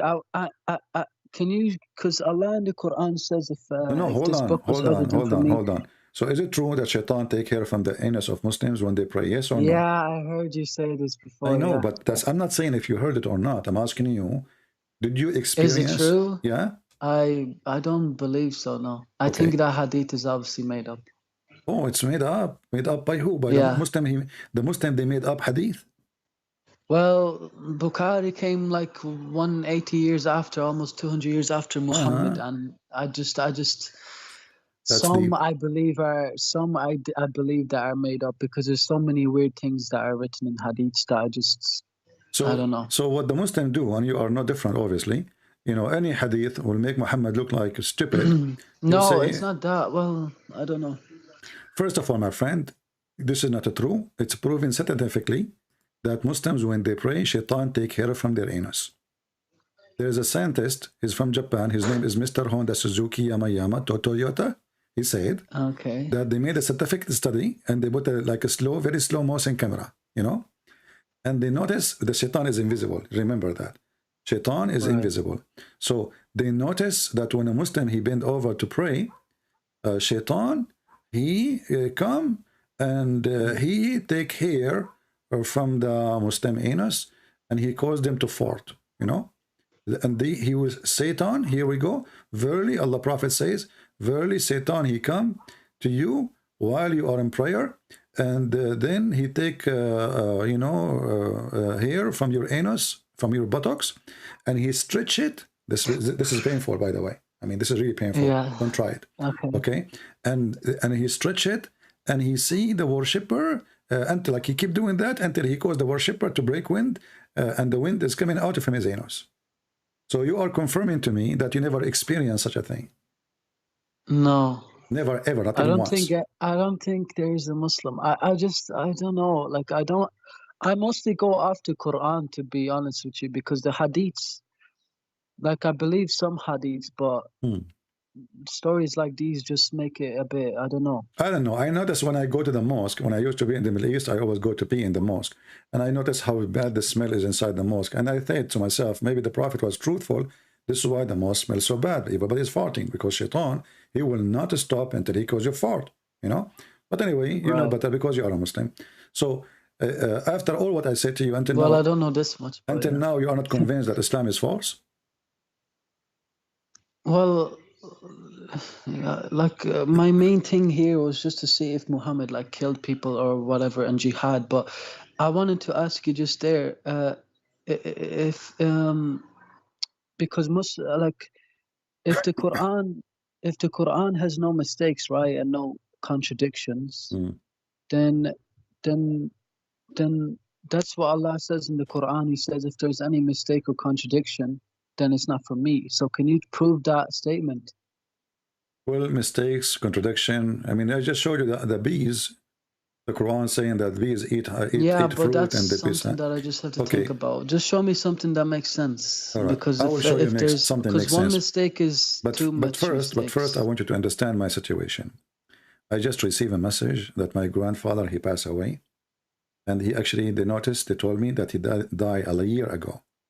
And nobody noticed he's dead. Why? Because he was holding his, he was an old man, So he was holding a staff in his hand, and nobody noticed that he's dead. What do you think about this story? For a year, my grandmother, she did not notice he's dead. For 1 year, he was on a stick, and he was holding a stick. Nobody saw he was dead. My grandmother, everybody, the cousins, everybody come, say hello, grandfather. Nobody noticed that he's dead. What do you think about it? Well, if it's true, then I mean, what can I don't know. Did it happen, or are you just joking? No, it's a true story. My grandfather will never lie. My grandfather she lied to my grandfather and the neighbors. She don't lie to any people. Only my grandfather. Was he standing up for 1 year, and he was dead for 1 year holding a stick? He was standing for 1 year. Okay, well, if he was standing, that's just impossible because your body will drop if he was dead. Are you kidding me? Yes, I'm not kidding you. Well, obviously, it's not like, I mean, how can you I mean, you're dead. First, I thought you were a nice guy. You will not hurt my feeling. I was talking about my grandmother, and look what you told me now. She is telling a lie. No, I'm not saying that. I'm just saying that, you asked me what do I think, so I taught you what I think, right? Okay, so you are being honest with me now. Yeah, it's impossible. Well, Once you're dead, this story is in the Quran. This story is in the Quran, chapter 34, verse number 14. Oh my God! You set me up, bro. You set me up. Exactly, brother. This is the camera program, brother. This is candy camera program. I should have been. I always thought I was one step ahead of you, but yeah, you got me. Okay. Okay. So what do you think now? This is a story is in the Quran, and nobody noticed. Nobody noticed he's dead until the termite they ate his stick. When he ate the stick, when the termite they ate the stick, he fell down. When he fell down, saw plainly that if they had known unseen, they would not have tired and I don't see where it says 1 year. Well, this is in the interpretation according to your prophet. It was 1 year, almost 1 year. But anyway, think about it. You have a, this is a king. What do you think? What kind of wood he will use? He will use a very fancy wood, right?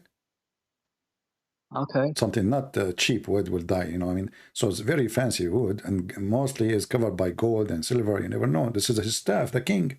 So he died standing, holding the stick, and then the termite, they start chewing.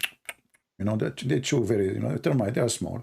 And their meal is like one bite a day, something like this. So it took them, according to the interpretation, and let me go and open the interpretation, chapter 34, verse number 14. This is Ibn Kathir, 34. And here, number 14. But what if this was a miracle done by Allah? You never know. Absolutely, it's a miracle. I mean, the termite, they work with Allah, and the guy, nobody noticed. My friend, a second ago, you told me that the guy, people will notice. And okay, the wife, she come to talk to the man. He's dead standing. Didn't she notice that this guy is not answering? But how do you know she came to talk to him? Well, he have wives. He have many wives. He's a king. Okay, I get it. The guy is a king. He's not a guy who live alone in a house in the middle of nowhere. He's a king. He have a kingdom, And look here, brother. Just read with me. It says here in the interpretation, okay. Allah tell us how Sulaiman, peace be upon him, he died, and how Allah concealed his death. What tafsir is this? This is tafsir Ibn Kathir. Ibn Kathir. Yeah. Okay. Ibn Kathir is the neighbor of Kathir. His name, because the neighbor, his name is Kathir, and he was sleeping with his mother. That's why he's Ibn Kathir. So he's the son of the neighbor. So anyway, how Sulaiman, peace be upon him, died, and Allah concealed his death from the jinn, who were subjugated to him to do hard labor. That's deep. I have genie work for me, by the way, in the yard now. he remained leaning on his stick, leaning in his stick. Look at this, which he was his staff. Ibn Abbas is the cousin of your prophet. May Allah pleased with him said, and Mujahid, those are companion, and Al-Hassan and Qatada, blah, blah, blah, blah. And by the way, Imam Murrah there too.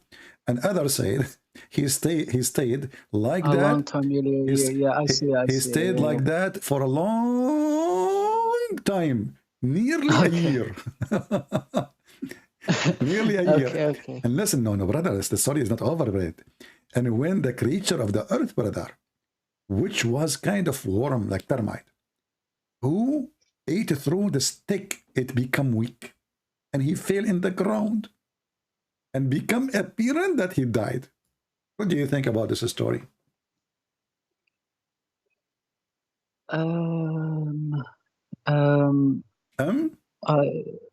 hold on. I'm just thinking. After this amazing story, you are saying to me, if I am you, I will use all the alphabet. I will say A, B, C, D, F, Y, M.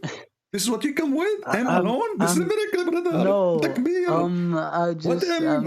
What M? I'm really upset from you now. This is a miracle. Will take you all the alphabet. You cannot express how beautiful it is. Unbelievable. Termite. Look who is the hero of the stories. Allah, Suleiman, the stick, and termite. And genie, for sure. Don't forget the genie. The crowd is the genie. How do we not know it happened, though? Huh? How do we not know it didn't happen, though? My friend, if you don't believe in such a garbage, there's nobody can make you, I don't know. I did my part. Obviously, you don't want to be convinced. It's up to you. But those, obviously, this is no. stupid. But I said contradictions because this is just a story. I mean, this makes the story. My friend, contradiction. This is contradiction. This is contradiction.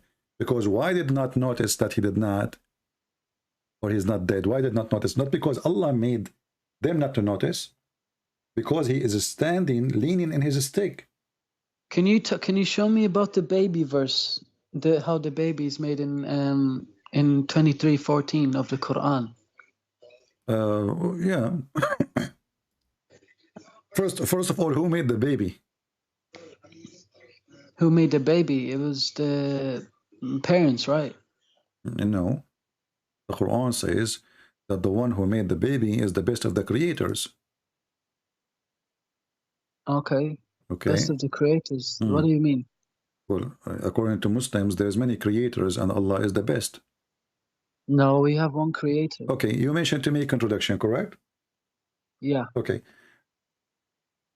If Allah, he mentioned that he is the creator, and then he say he is the best of the creators, is that contradiction? If Allah says what, sorry? If Allah, he said, I am the creator. Uh-huh. Okay. And then in different place he said, I am the best of the creators.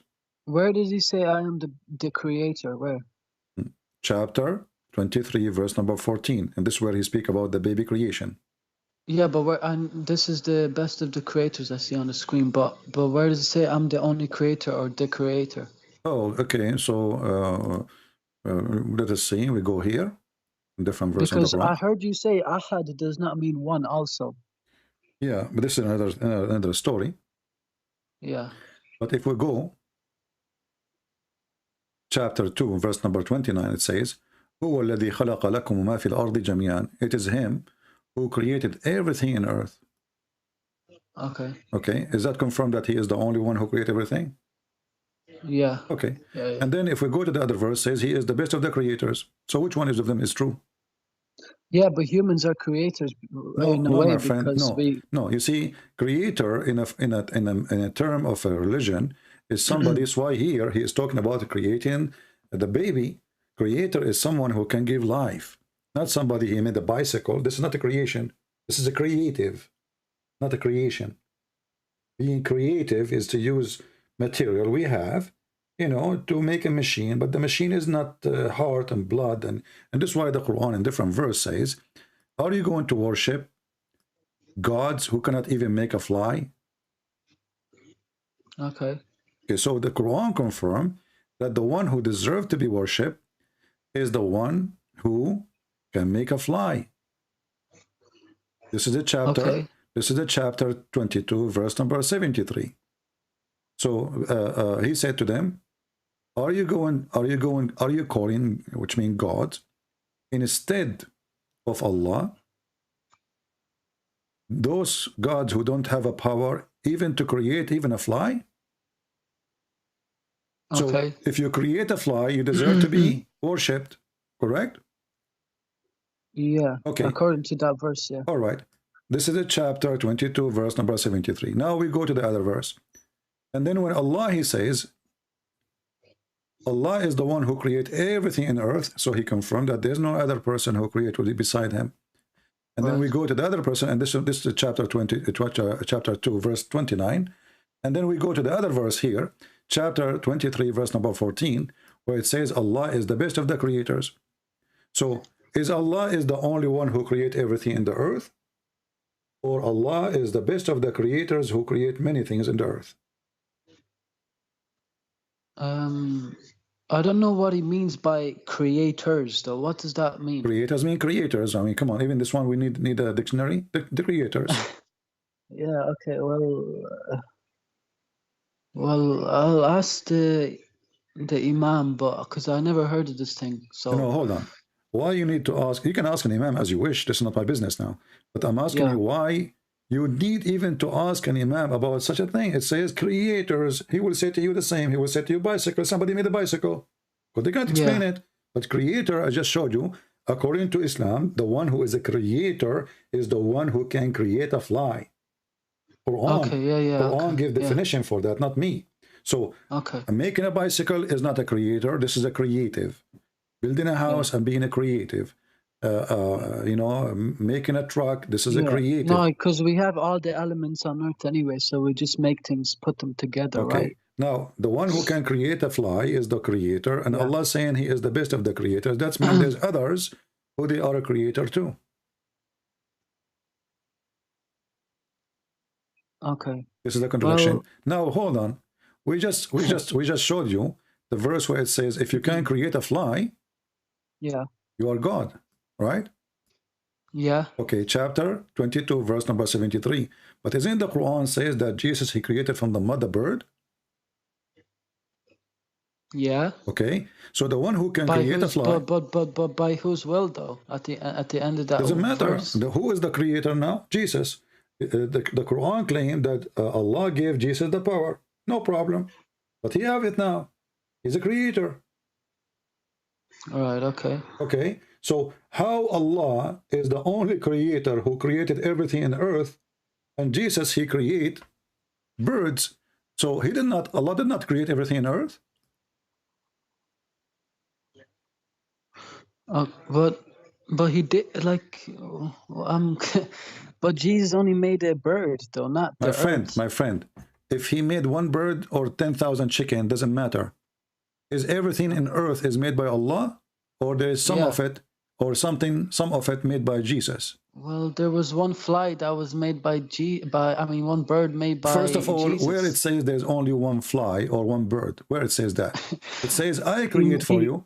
I create for you from the mud a bird. I breathe in it. A bird, yeah. Yeah. A bird, so, not birds. It doesn't matter. You know, he's saying, I create for you a bird. Okay. A person who can create a bird, he can create birds. Okay. Or what you need to do is just fashion 10 piece of mud and breathe. And he breathed, and he breathed. You know, I breathe, and I breathe into it. Okay, so the Quran is full of contradiction stories, because if Allah is the only one can create, then why Jesus have the ability of a creation? And if you say, well, Allah, he gave him the power, that will not change the fact. First of all, there's no proof that Allah gave him any power. This is one man claim after Jesus, 600 years. But that what will confirm to us that Jesus is a very special person. No one like him. He is the only one between all who so-called messengers in Islam. He can create from the mud a bird. He can make the blind see. He can resurrect people from death. Nobody ever can do that. So here we see that even Jesus can tell you what you hide in your houses. Muhammad, he cannot. So Jesus, he have the knowledge of the unseen. The Quran says only Allah have knowledge of unseen. Jesus, he can resurrect people from death, and the Quran says only God can resurrect. And Jesus can create, and the Quran says only God can create. All of this is contradiction. And then you ask yourself, why Jesus have all this power and Muhammad have zero? While Muhammad was busy swearing by the fig, Jesus was making the blind see, making the dead alive, creating birds from the clay, and healing thousands of people. So why Jesus is all of those and Muhammad is zero? And why Jesus is the creator? Why Allah gave him the ability for creation? What is the point? Miracles to show people what why they he should did not believe give in. it to anyone else? Why he did not give it to Muhammad? Muhammad, the Muslim believed that Muhammad, his children, they die, and he was crying so hard, correct? Yeah. Okay. If Jesus was there, he can touch the kid and he make him alive. But you said in one in one of the books on your videos that to a guy that Muhammad has no children. That this was Fatima's previous husband's children. I'm talking about your belief, not my belief. I believe Muhammad penis never work. I can prove it. Okay. Muhammad himself, he says, I was the most weak person between mankind, and then I invoked my God, and he sent me a dish of shish kebab. Well, it kind of makes sense too, because Khadija was in her 40s, right? So how could she give She was birth to all old, she cannot have children? kids. Yes, she cannot have kids. And Fatima, she was the youngest. This is why she is considered like a child for Muhammad, because she grew in his lap, let us say, you know. So, yeah, okay. But she is not really his child, you know. She is not. Muhammad cannot have kids. Can you just go to 23:14 and just explain to me how the baby is made? Because we do not need to go to we do not need to go to different verse. The same verse, the one we mentioned to you about creating the baby, Allah is the best of the creators, is the same. No, but not the creators. About how the baby is made. About the baby. Yes, the baby here. Yeah. If you go here, let's see. The same one, it says. Because you said it goes into dead blood and something like that. Yeah, the same one mentioned al-khaliqeen, which means the creators, is the same ones making that pupu. Here we go, chapter 23, verse number 14, and mentioned in different verse too. Here it says, and we made the nutfa into a clot, a piece of thick congealed blood. Do you see it? What does nutfa mean? Nutfa is a sperm. Nutfa is a water. And what's the congealed blood in Arabic? Nutfa is a liquid, you know, of semen. Yeah, yeah. And what's the congealed blood in Arabic? Mudgha. Alaqa, sorry. Alaqa. Alaqa. Alaqa. Okay. Alaqa. When you get injured, and the blood make like dead blood in the top, like a batch over your skin. Dried blood. Yeah, right? This is alaqa. Okay. Okay. So, and Bob, why does Sheikh Uthman, I've been watching him for 2 years, and he says that this is a very big miracle, because he said that alaqa means like a leech, and the baby in the womb is shaped like that. When he say like a leech, where in the verse it says like a leech? Where is the word? Well, he said a leech, like, you know. See, we made it. You see, we made it alaqa. The sperm became a alaqa. The sperm. So the stupid guy you are talking about him, he just told you that the sperm become dead blood. But he says alaqa means I never heard him say alaqa means dead blood. I mean, my friend, who is this guy even to say what to say? This is the Muslim translation, and I can show you the interpretation. Who's translated this? Alaqa, this is here translation. I don't care for translation, by the way. I can change it for you. But who you consider to be a person who knows? A guy who do not even know how to read the Quran, who cannot even write it. When two Christians, they come to him and they show him, they ask him to write, he have to look at the Quran so he can copy the word. He can't even write it. So, or your scholars. My scholars, obviously. Okay. Which scholars you want me to show you? Name one. Anyone? Anyone. I heard of this one. His name is anyone. I know him. Okay, hold on. This is a chapter 23. No. Hold on. I will show you anyone. Okay. I will show you anyone. No problem. Anyone is good. Anyone. What's wrong with anyone? But you said let me choose. I'm going to choose. Okay. I asked you to choose. You said anyone. Okay. Ibn Abbas then, or Jalalain. Okay. Ibn Abbas. Okay. Yeah. Ibn Abbas is anyone anyway. I mean, we never met him. He can be anything. Yeah. So this is Ibn Abbas. All right. He's like the biggest scholar in Islam, right? Okay, Or the exactly, biggest. exactly. He's the cousin of Muhammad. Read with me. This is Ibn Abbas. He said, then we transformed the drop into a clot. You see the word clot? Yeah. A But clot. what does that clot mean? A clot. What does it mean by clot? A clot is a solid blood. Clot. Okay. Okay. Don't you know what a clot? Go to dictionary, open it. And this I know what a clot is, okay. but Yeah, like, no, clot. how does that? A How does human that being, mean he it's dried died blood? by heart attack happened by a clot. Right? Right. Okay, what is the clot? The clot. The dead blood going in your vein, right? To a clot. Okay. Okay. For another 40 days. So according to Muhammad too, because there's a hadith about it, we can show you. Oh, okay. A clot in the body. Okay. Okay. Yeah. Okay. Go on. So here you will see that the sperm become a dead blood for 40 days. And then he fashioned the clot into a little lump for another 40 days. And then we fashioned the lump into bones without flesh. And then at the end, the flesh came. So here, listen carefully. You said Ibn Abbas. But Ibn Abbas. Do you want me to show you? Do bones not grow first and then flesh after?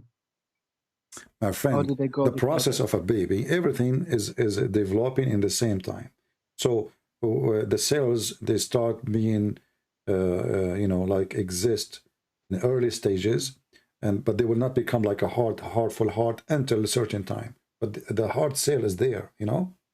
The cells who make the heart are there, and the cells who make the liver is there, etc. And anyway, you can go to scientific, nothing to do with the Christianity or Islam, just pure search yourself, scientific, how the baby is or baby's embryo stages. And you will see none of this is true, because simply the sperm will not become anything. The sperm is not the one who will become something. The sperm will go and fertilize the egg, and the one who will start growing, and the one who started growing is the egg. You know, here because it says there we transformed the drop into. So yeah. Okay. And not only that, I can show you. The sperm does not transform into anything. It's the egg, right? Yes, the egg. The sperm will go fertilize and they will deliver the DNA, you know, from the man at the same time. And then the egg will start multiplying. And it multiply the DNA of the person, of the male too. Here, this is the Jalalain. You said, show me Jalalain too. Yeah. Then we transform the drop of semen into a clot, congealed blood. You know what congealed blood is? Okay, yeah. It's dried, yeah. What is congealed blood is? And congealed blood is like dried blood on top of the skin, and it's not like liquid. Solid blood. Is that your scholar, or the Christian Prince lying here? Let me retransform the drop of semen into congealed blood. Yeah, no, that's Jalalain, yeah. But is that your okay? This is your official government website of the Kingdom of Jordan. Yeah, no, I agree that this is tafsir. Yeah, and it's Jalalain. Yeah, no, I agree that. So alaka in Arabic doesn't mean leech. It means. I mean, this is a false. Like this is a, you know, they try to fix it, saying leech. Nowhere it says leech. So and secondly, you know, what's the word for leech in Arabic? Leech in Arabic. Alec, right, or something. Well, you know, you have to add to it to make it something. As an example, in Arabic, when the Quran speaks, it says, "We made the sperm into a clot, or congealed blood clot," and this is a clot actually. When you want to say that there is an there's kind of an insect which suck the blood, you know, which attach itself to the skin. Let us say you go to a dirty water, you know, and then there's some kind of worms or something like that. And those they make a hole in your skin, and they start sucking the blood. This one they call it alaqa too, you know. But this is not the case, because we're not talking about an insect, and not like an insect. It says we made it into a clot of congealed blood, you know. And those are the scholars of Islam, and they understand Arabic very well, right? Right. And those Yeah, are yeah. the ancient scholars. Ibn Abbas is the cousin of Muhammad. Right. Okay. Now, actually, let us go to the hadith. I mean, who understands the Quran better than Muhammad? Nobody, right? Well, probably Allah, but yeah, yeah, but Muhammad I would be mean, the second. Yeah. yeah. So who can understand it? You know, I mean, the one who brought the Quran for you. Yeah. Yeah. Okay. Yeah. So here, you will see here it says, Allah, He gathered each one of you in the belly of His mother 40 days as a sperm. Okay. Okay. Is that true or false? Is what true? 40 days in the womb. How long the sperm? Actually, by the way, in Arabic it doesn't say womb. It says the belly of the mother. The belly. Okay. Okay. Yeah. How long the semen can live? Like a few days. I think like 4 or 5 days, something like that. I think 6 maximum days. maybe. Yeah. Let us see. Let me ask Prophet 5, Google. right? Yeah. Just to confirm, I'm not a doctor. You know, I was a doctor for 3 years, and then you know, I decided to work as a butcher because it's very close. So up to 5 days, according to Prophet Google, peace be upon him, it says my clinic, Mayo Clinic. Do you hear me? Hello? Hello? Are you there? Are you there? Hello? Yes. Are you there? You hear me now? Do you hear me? Hello? Are you there? Hello? Yes, do you hear me now? Do you hear me now? I can't hear you. Why you cannot hear me? Okay, let me call you back. Hold on. Don't call me. I will call you back.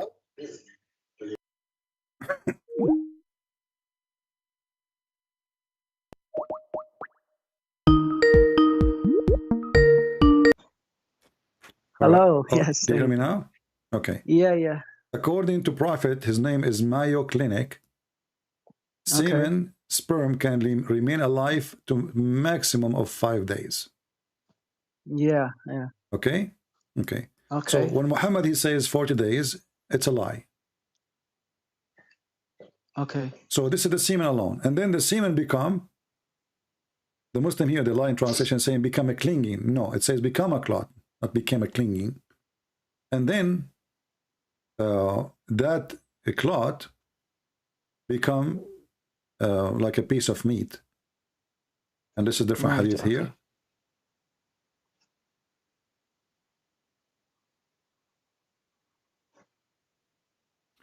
The Messenger of Allah, he said, verily the creation of each one of you brought together in his mother womb for 40 days in the form of semen, you know, nutfa, a drop, and it become alaqa, a clot of a blood.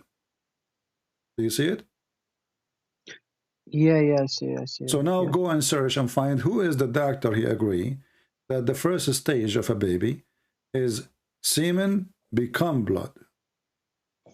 Right. We all know that sperm goes to the egg, right? Yeah. And this is for 40 days. So 40 days as a semen, then 40 days as a dead blood, and then first 40 days as a, like, you know, as a little What does it mean by when it says clinging blood? Because I saw some translations, it says clinging it's a lie. blood. As you see, this is the same website. Here it says a clot of a blood, correct? But what does clinging mean, though? What doesn't does say mean, that. though? Doesn't say that. That's a lie. Okay. Alaqa is dead blood. It's clot of blood. Okay, yeah. So, and this is the same website. This is the same. You know, I mean, why Muslims even? Is this Sahih? Can you show me if this is Sahih, please? Yeah, this is. I mean, they don't say here it's Sahih or not, but here it says this is coming from Al-Bukhari and Muslim. Okay. You see, it says Al-Bukhari, and Muslim. Yeah, Bukhari and Muslim. Here we go. This is Al-Bukhari.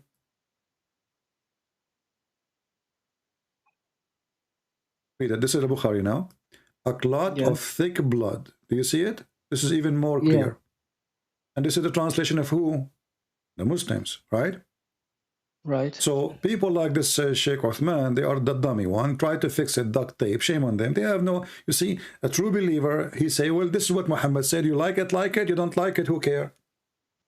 But Right. when they start lying about what their prophet taught and what he meant in the Quran, and then we got them busted from what Muhammad said, and this is a Muslim translation, Okay. right? Okay. And this is Okay. Sunnah.com. I agree that alaka means congealed blood. Yeah. I just Yeah. wanted to make Hadith that. al-Bukhari, hadith number 3208. So not only the congealed blood is everything here is saying is because according to this, you are going to be created in 120 days. You are finished. 40 days as a sperm, 40 days as a clot, 40 days as a mudghah. Okay. And I mean, this is really stupid. And it's up to you. You want to still believe in Islam after all this? Well, this is like a mistake. Can you why is that? Like, if I become Christian, why should I become? Like, what is Christianity like about? Like, don't go to Christianity right now. We want to finish with Islam. What do you think about Muhammad now? Are you convinced that he's a false prophet? well, the things you showed me, I don't know. It's not what I've been told. Basically, let me just say that I haven't. Nobody told me these things. So me and you, because we I agree. was like a reverted Muslim. Because only like 6, maybe 7 months ago I reverted to Islam, and now I'm What like do a you mean prey. reverted? There's nothing called reverted. Reverted, if you are coming from the same religion, it's from like a cult to the same religion, but you don't.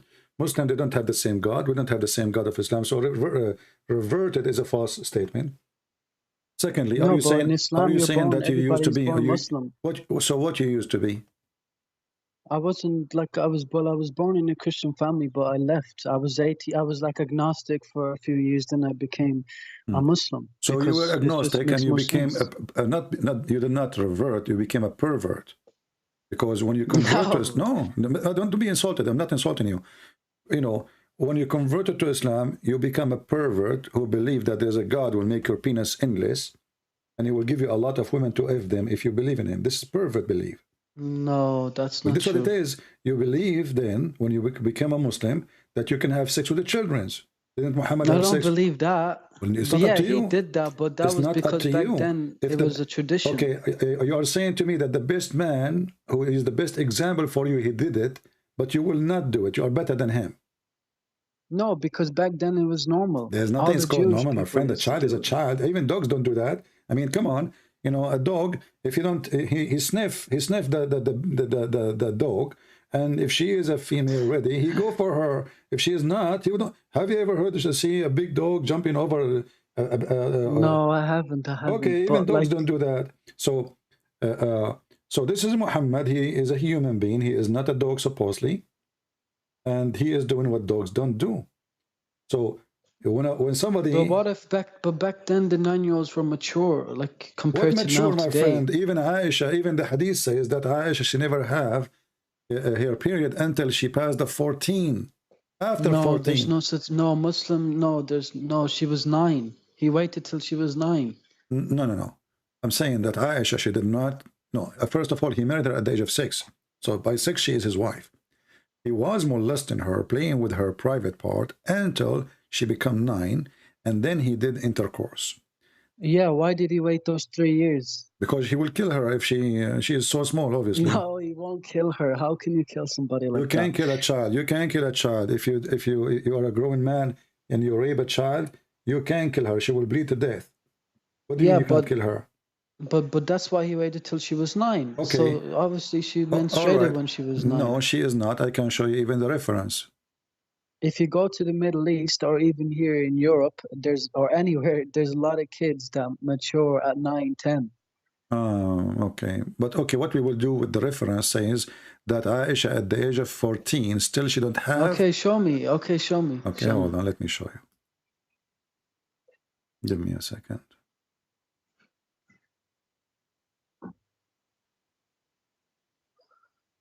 By the way, all David Wood does is just talk about Aisha and Muhammad being this, like marrying her at 6. That's all I keep and he just keeps popping up on my YouTube thing. So yeah, what do you want him to talk about? I mean, this is the first. Because Sheikh Uthman destroyed him when he Really? he keeps coming down and he keeps trying to prove the Quran wrong, and he keeps getting back. My friend, your Sheikh Uthman is a potato. He never destroyed. They showed him Sahih Hadith. He can deny it. He says this is daif, and the fact it is not daif. So this guy is a joker. And by the way, but in the Quran, Allah says He created all mankind from water, and that's actually scientifically true. No, this is not scientifically true. This is against the Quran. Yes, we're mostly water. No. Is rocks made from water? No. Okay, isn't Muhammad? He said that. But I said mankind, not rocks. No. Mankind. The Quran says everything is created from water. Every living thing. The Quran, but it says mankind in the English translation. No. I will show. We'll go there. Let us read this one first.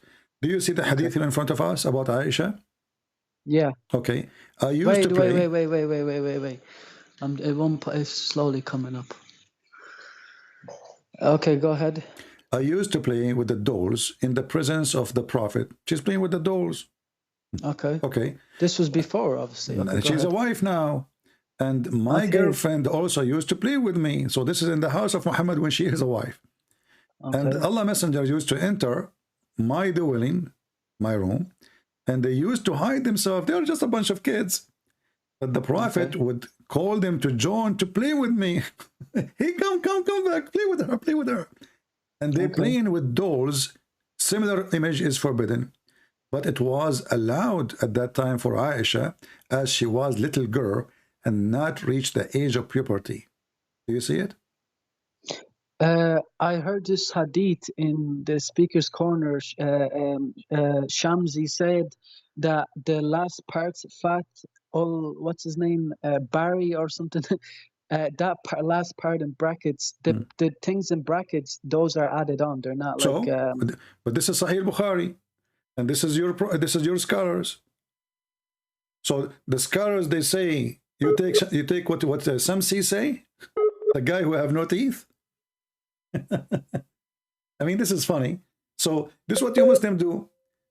A guy this guy Uthman, he do not know even how to say his prophet name correctly. You take his words against what the scholar. This is really scholar. How do you say? I say Muhammad. Is that how you say? Muhammad, yes, Muhammad. And Muslims say Muhammad. Is that what you're trying to say? They say Muhammad. Okay. Yeah. So listen, this is Al-Bukhari. Which one is trustworthy for the Muhammadan?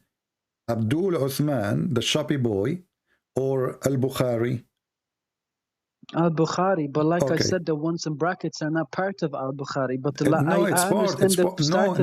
my friend. It says dolls. Fath al-Bari fi Sarhi Sahih al-Bukhari.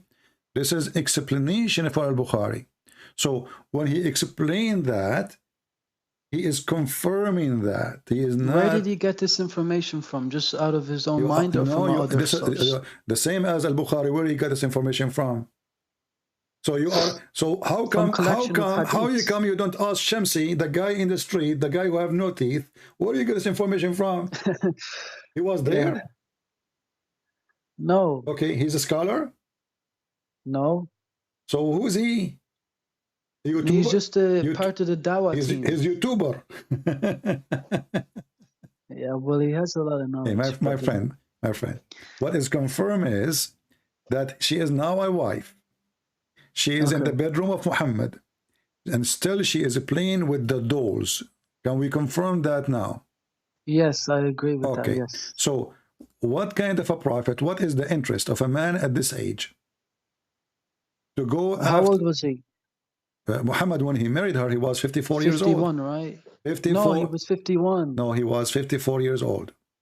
No, Shamsi said he was 51 and 54 when she was 9. And in 63 when he died. So because in there's a hadith that says that Aisha died when she was 18, he died. My friend, is that making it better? No, it's not, but I'm just saying that, like, information. No, what you are saying, information. It's not information, because simply 51, 54 is ugly, because the guy is so old for her, and she is so young, she is so child. Okay, let me ask she you, was how old playing- was Aisha? When did Muhammad die? 63, right? 63 years Yeah. of age. And Aisha in Sahih al-Bukhari, she was 18. She said herself when Muhammad died. Yeah. So if she was 18 and he was 63, then when she was 9, you can just calculate that. So what do you mean? He would have been 54. He was 54 Oh. when she was 9 years old. Because, yeah. You know, So she was, okay, she was 50, okay, he was my friend, 54, she was if 9, Muhammad okay. was even 40, let us say he was 30.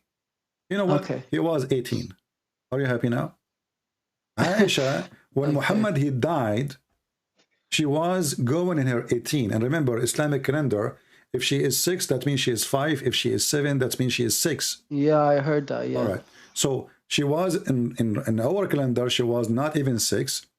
And at the same time, he was 53 and she was 8. Is that what you're trying to say? And for me, I believe he was 54. And this is your Islamic number. You can calculate as you want, because I put reference from many places together to come to a conclusion. I don't put it from one What do phrase. you say about those Muslims who say she was 18?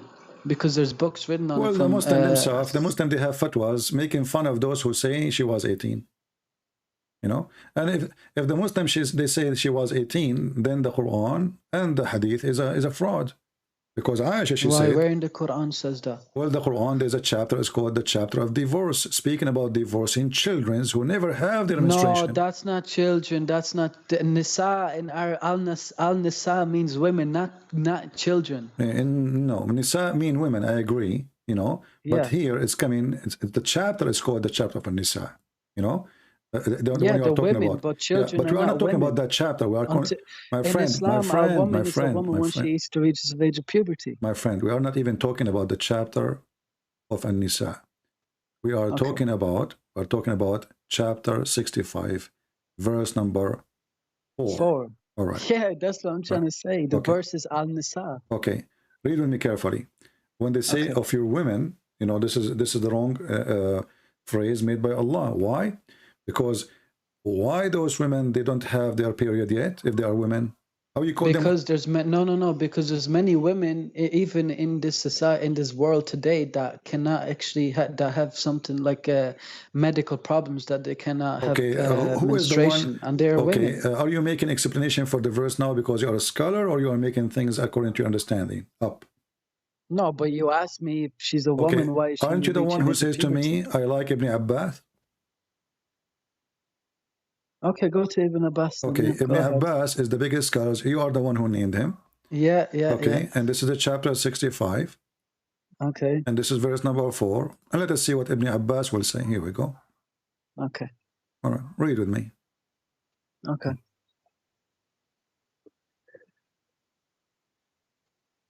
And those who have not yet menstruated, because of their young age, their period shall also be 3 months. Do you see it? Yeah, but where is that in the verse in the Quran? Those young age. See? But you a second ago, you accepted Samsi. You accepted Uthman. Now we have the one who Muhammad named him to be he said Hibrul Ummah, which means the ink of knowledge. Of the Ummah, yeah. Yeah. So the one who is the ink of knowledge by the mouth of Muhammad is a potato. But I'm not denying Samsi, it. I haven't said that. But Samsi, I'm not denying a bunch it. of thieves. His friends, you know, there's a video of him.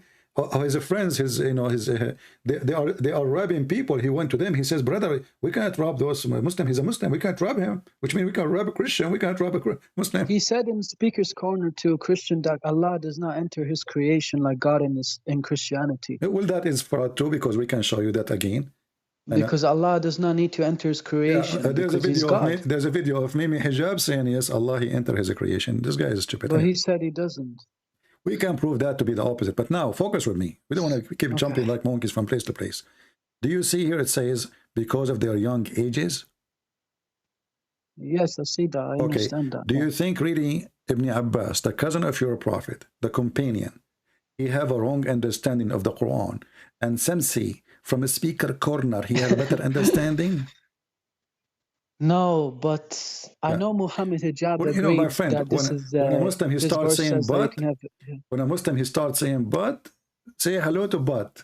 But you know what? But I mean, we just confirm. You can say to me, Mimi hijab says she hijab. This is Ibn Abbas.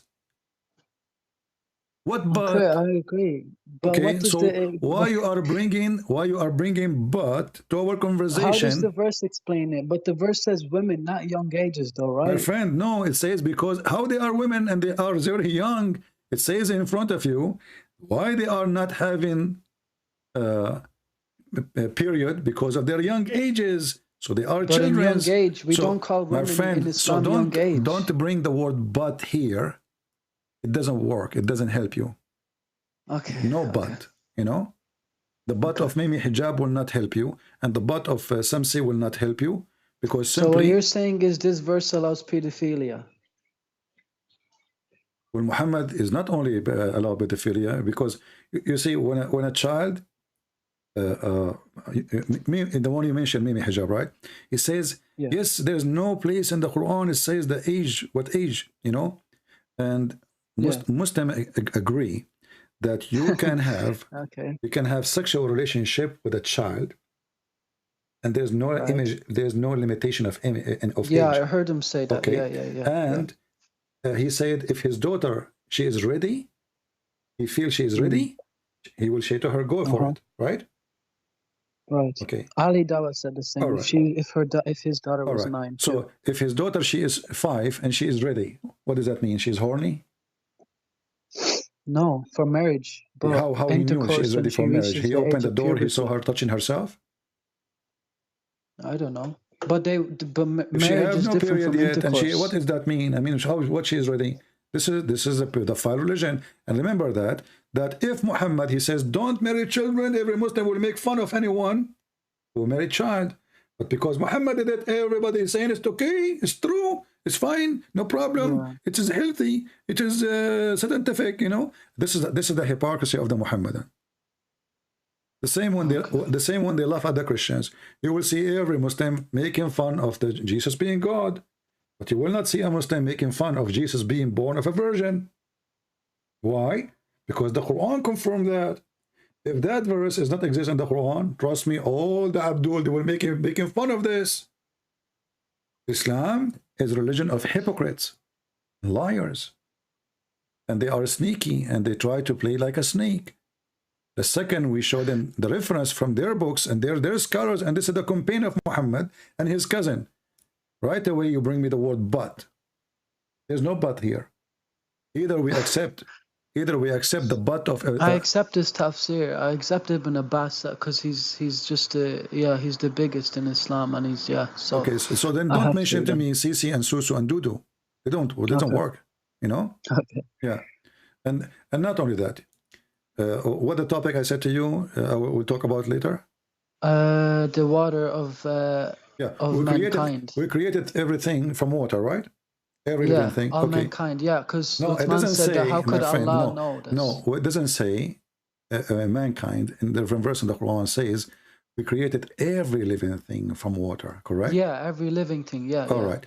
I think that's the same verse as the two water seas or salt and water, fresh and thing. Okay, my friend, is Shaitan created from water? No. Okay, but the Quran says we created every living thing from water. Okay. Shaitan is living thing or dead thing? He's living. Yeah, he's existing. So Allah, he did make a poo-poo here. Well, he's given this Quran to us, so obviously it's for mankind, right? I know, but this is poo-poo, because when he say we made every living thing from water, that's mean every living thing. He did not say even a human. He says every living thing, even thing, is made of water. The condition is if they are living. So living thing is from water. Muhammad, he claimed that stones or rocks, they say to him, Assalamu alaikum. They are living thing. Muhammad, he claimed that the black stone is going to come in the judgment day with mouth and tongue and eyes. She is she is a living thing. And then we just asked you, is Shaitan, is the genie or living thing? You said yes. Are they created from water? The answer no. The Quran confirms that shaitan and genie created from fire, right? Right. What about the angels? Are they created from water? The angels? Yeah. There's a hadith that Muhammad says that the angels and the genies or shaitan were made from fire and light. The angels are light. The genie are made from fire. Fire, and the angels are from light. No, correct. So how every living thing is made from water? Well, he's obviously talking about humans, right? No, he said thing. Every living thing. We have created all living things. Okay. We created every living thing from water. He did not say every living human. Okay. Okay. Right. Okay, I get you. Yeah. Anything is living. Are humans made out of all water? Like, or are we? Huh? Are humans made out of mostly water? Like, I know made out of mostly water, but did we actually come from water at first? It's true, mostly water, but it's not. We are not made from water only. You know, this is why when you burn a human being, like some practice people, they burn the dead person, like the Hindus, etc. So when when you burn, there's leftover, right? It's not water. Right. The bones are not water. There's many many structures in your body are not water, and this is why when you die, the bones will be left.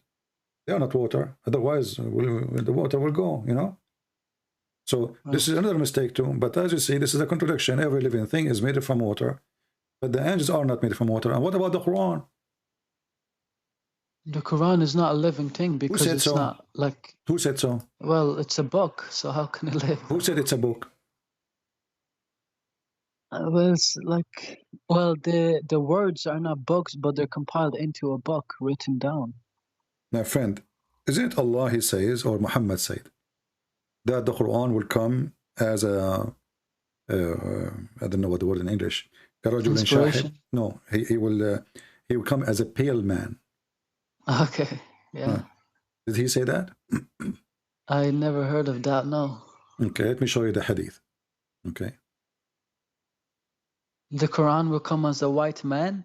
He will come as a pale man, which means like when a person he die, you know, when a person he die, he lose his color, you know, like his face will lose the color, the skin will lose the color. Yeah. So this is your hadith.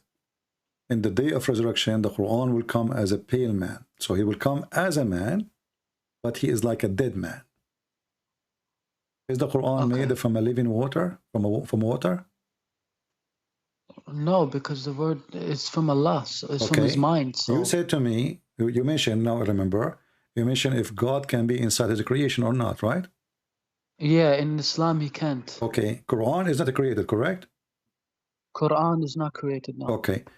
The one is not created is the Quran, and now he is in the shape of a man. Is that a created person? Well, the Quran comes from Allah's mind. So whether it existed in His mind since there is nowhere Muslim believe that Allah have a mind. Anyway, you are making things up now. Not mind, but like His knowledge, basically. This is again, this is a fabrication. Why? Because if the Quran is coming from Allah knowledge, that means Allah is the source of the Quran. But as long as you believe the Quran is not created, that means the Quran is exist as Allah is exist by Himself. Okay. You know? Okay, I never heard who. I'm confused. Okay, go ahead. Show me the verse. I mean the fact that Allah enters His creation, because the guy said no. So. No. Here, first of all, we need to ask ourselves: when the Quran come in a shape of a man, that means the Quran itself is going to be. But where it says He's come in the shape of a man? It's in front of you. Like, but I can't see it. It's on the screen. Oh, pale man. Okay, I see it. Is it Sahih? Can you see? Can I see the grade? It says Hassan. Hassan mean good. Okay.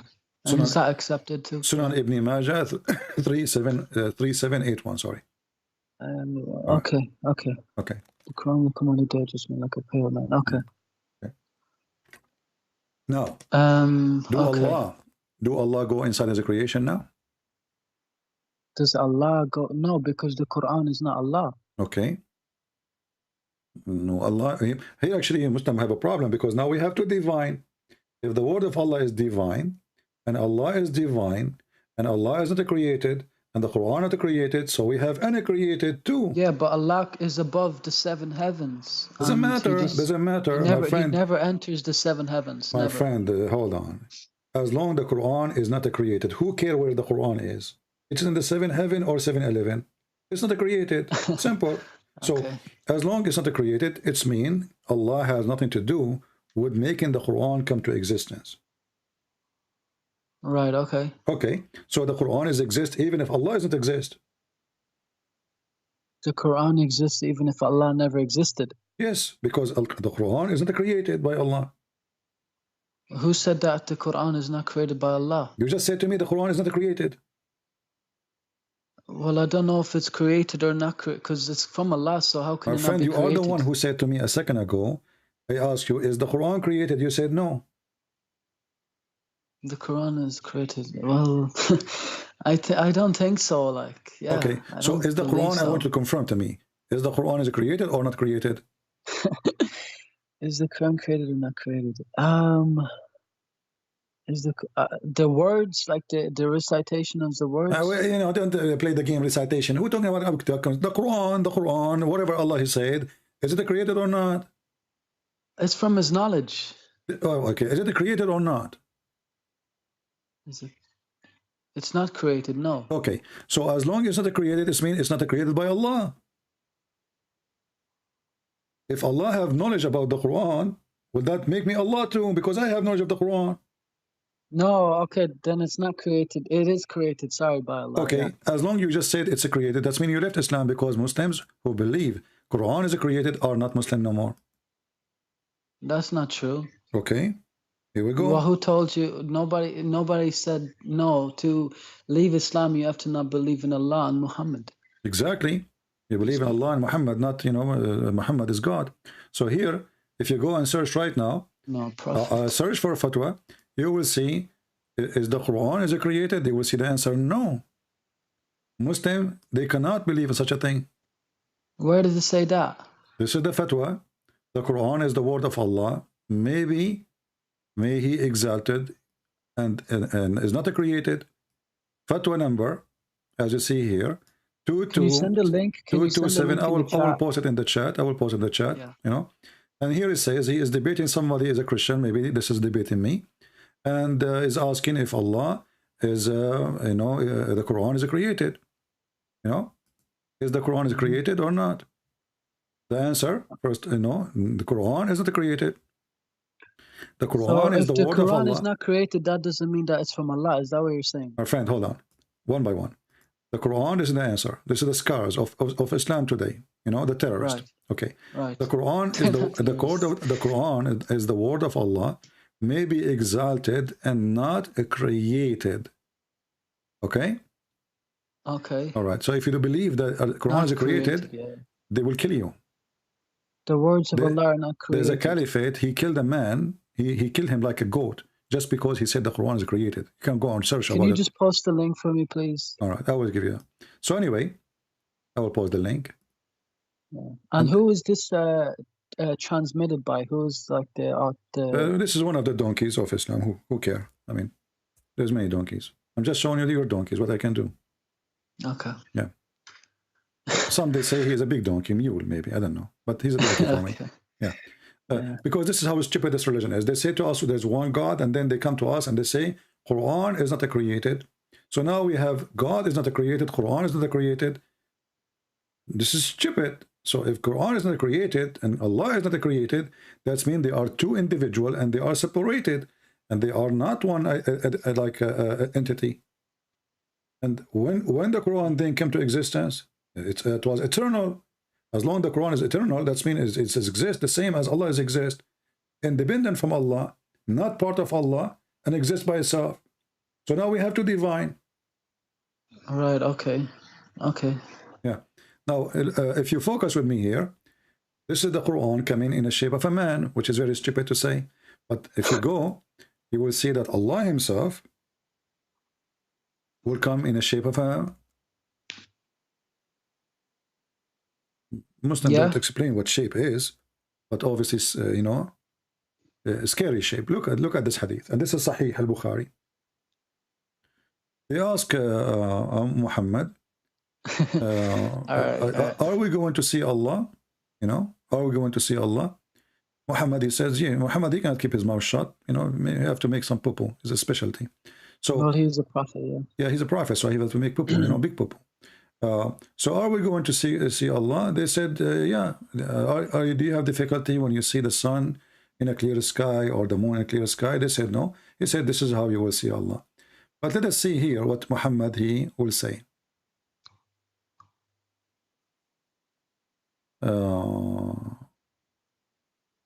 Where is the hadith?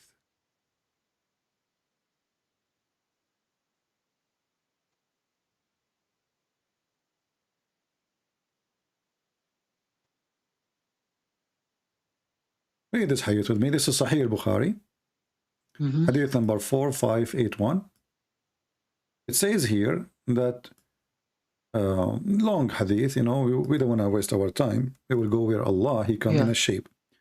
So when they ask him, are we going to see Allah? He says, yes, he will come to you in a shape.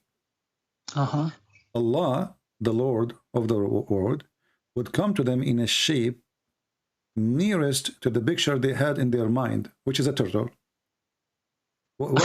Yeah, don't laugh. Tell me, what is the shape you have for your mind for Allah? I don't have it. I never pictured him in a shape. Thank you. So Muhammad is stupid here, because what image the Muslim they have in their mind? That is the most stupid comment ever. There's no Muslim that has. We can't paint. We can't picture. Exactly. So what is this stupid Muhammad saying in the shape nearest to the picture they have in their mind? Don't you know first how he look like? Look like a turtle, octopus, like a monkey, donkey. What he look like? We don't know. So in the nearest, look at the details. The nearest, you know, look, what the heck? Okay. And then he continues saying, so first Allah, he will come to you in a shape. Does it say shape?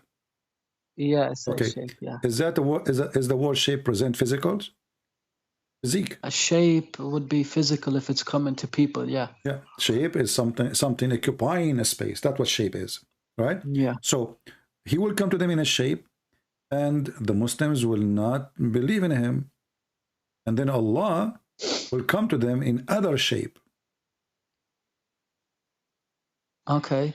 And then they will believe in him. So when Allah changing the shape number 1, shape number 2, is Allah being inside his creation, or there is two Allah? And Allah has two shape.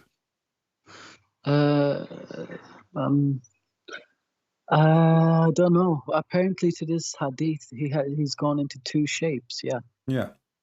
So obviously Allah, even not only he have shape, he changed his shape. And shape is what is created in a space. Yeah, right. And Allah obviously is going inside his shape. So he is inside his creation. And there's many ways actually to prove this. But this is showing you how stupid Islam is. In one hand, this says how God can be inside a man, how God can be a man. And then they come to us and they say, Allah, go inside the shape. And this shape is scary. Do you notice that the shape is scary? Shape is scary. Yeah, shape like shaitan. Okay, but we never seen shaitan, so how will we know what he looks like? Muhammad, he described him. He said that he is an African. African? Yes, I want to show you. Muhammad is a very racist man. I heard some, yeah, I know there's some hadiths that yeah, Muhammad is a very racist. He hated black people, you know, which is disgusting of him to say so. But he described always shaitan as a black person. Okay. We know that this is absolutely false, because you know, the color of a person does not make him evil or good. There's evil. Well, the color of his skin is of the sun, so yeah. This is how we see actually the opposite. You know, the black person is a white person, and the white person is a black person, because the light which you don't observe is the light you see. The light which the body is not observing. You know? Well, we all came from Africa originally, so my friend, doesn't matter where we are coming from. We are coming from Adam. We are all one family. So the Asian, the white, the black, they are children of Adam, right? So, and that will delete all kind of racism, and we should not be racist. But when a filthy man like Muhammad says the black dog is the devil, Shaitan is a black man. Actually, according to the filthy Muhammad, the most person Allah he hates is a black man. Okay. You know?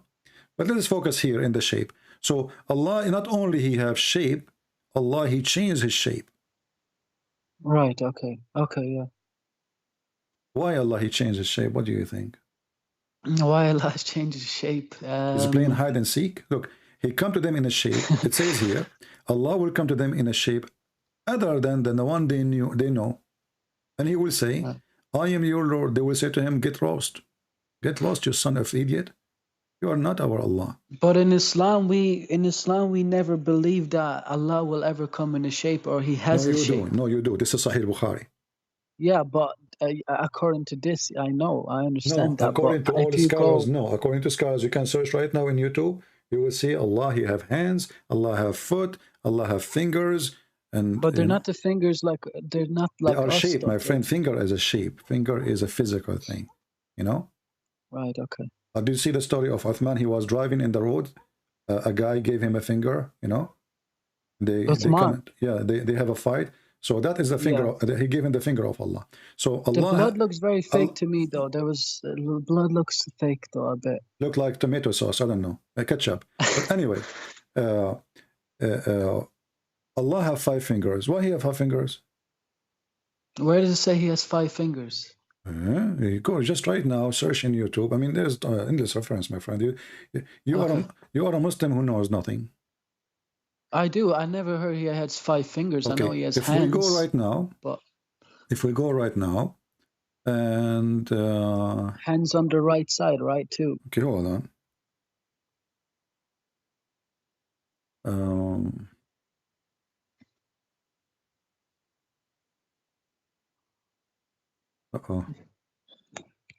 Let us see. I was typing in Arabic.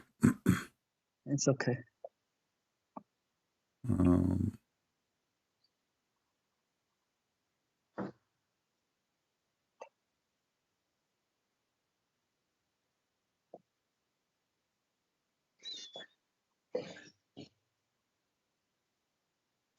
Okay, there's a video by Sheikh Asim. You know Sheikh Asim? Yeah, I think so. Yeah, you can unmute YouTube now just for a second and mute me in Skype so you can hear the video. Okay. And when you hear me talking again after he finished talking, I can hear you on the I can hear you through the thing. Yeah. Okay, go ahead. Play it. So this is Sheikh Asim, and they are asking him how Allah look like. This is the video name. How does Allah look like? Okay. And he is going to teach us how Allah look like. Say, Akhi, this is similar to humans. How can we say this to Allah? I say, I seek Allah's forgiveness.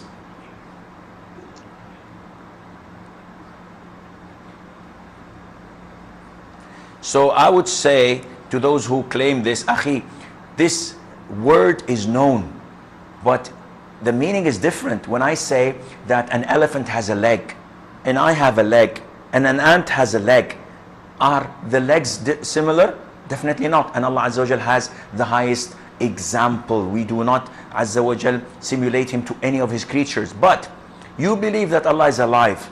So why don't you say that living is also part of human nature? Allah Azza wa Jal subhanahu wa ta'ala is alive. Allah Azza wa Jal is all hearing, all seeing.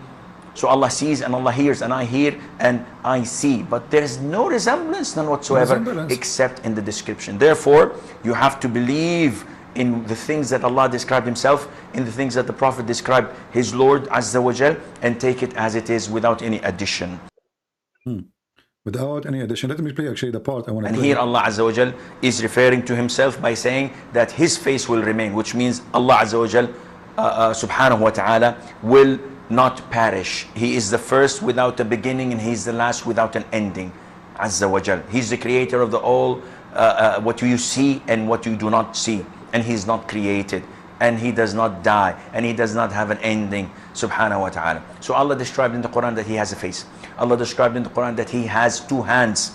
When he addressed Iblis, Satan, and he told him, what prevented you from prostrating to what I have created with my 2 hands? So this is what Allah described himself. Allah says in Surah Al-Qalam that on the day of judgment, Allah Azza wa Jal would uplift and show his leg. وَيُكْشَفُ عَنْ سَاقٍ وَيُدْعَوْنَ إِلَى السُّجُودِ, and they are called to prostrate, and everyone prostrate. Did you hear it? Allah will uplift his leg. Okay. Okay, so Allah have a hand, not like your hand. Who care? Allah have fingers, not like your fingers. Who care? He's an octopus. He have a leg. Who care? He have a leg. So does it say leg or shin? Is that what he's meaning? Leg. Actually, shin is a leg. He have a shin. He have a leg. You know, Allah have a foot. Allah, he put his foot in the fire. So all the scholars agree that Allah have those physical body. But Muslim, when you debate them, like when David Wood says to Mimi Hijab, your God, Allah have body part. He said, who said so?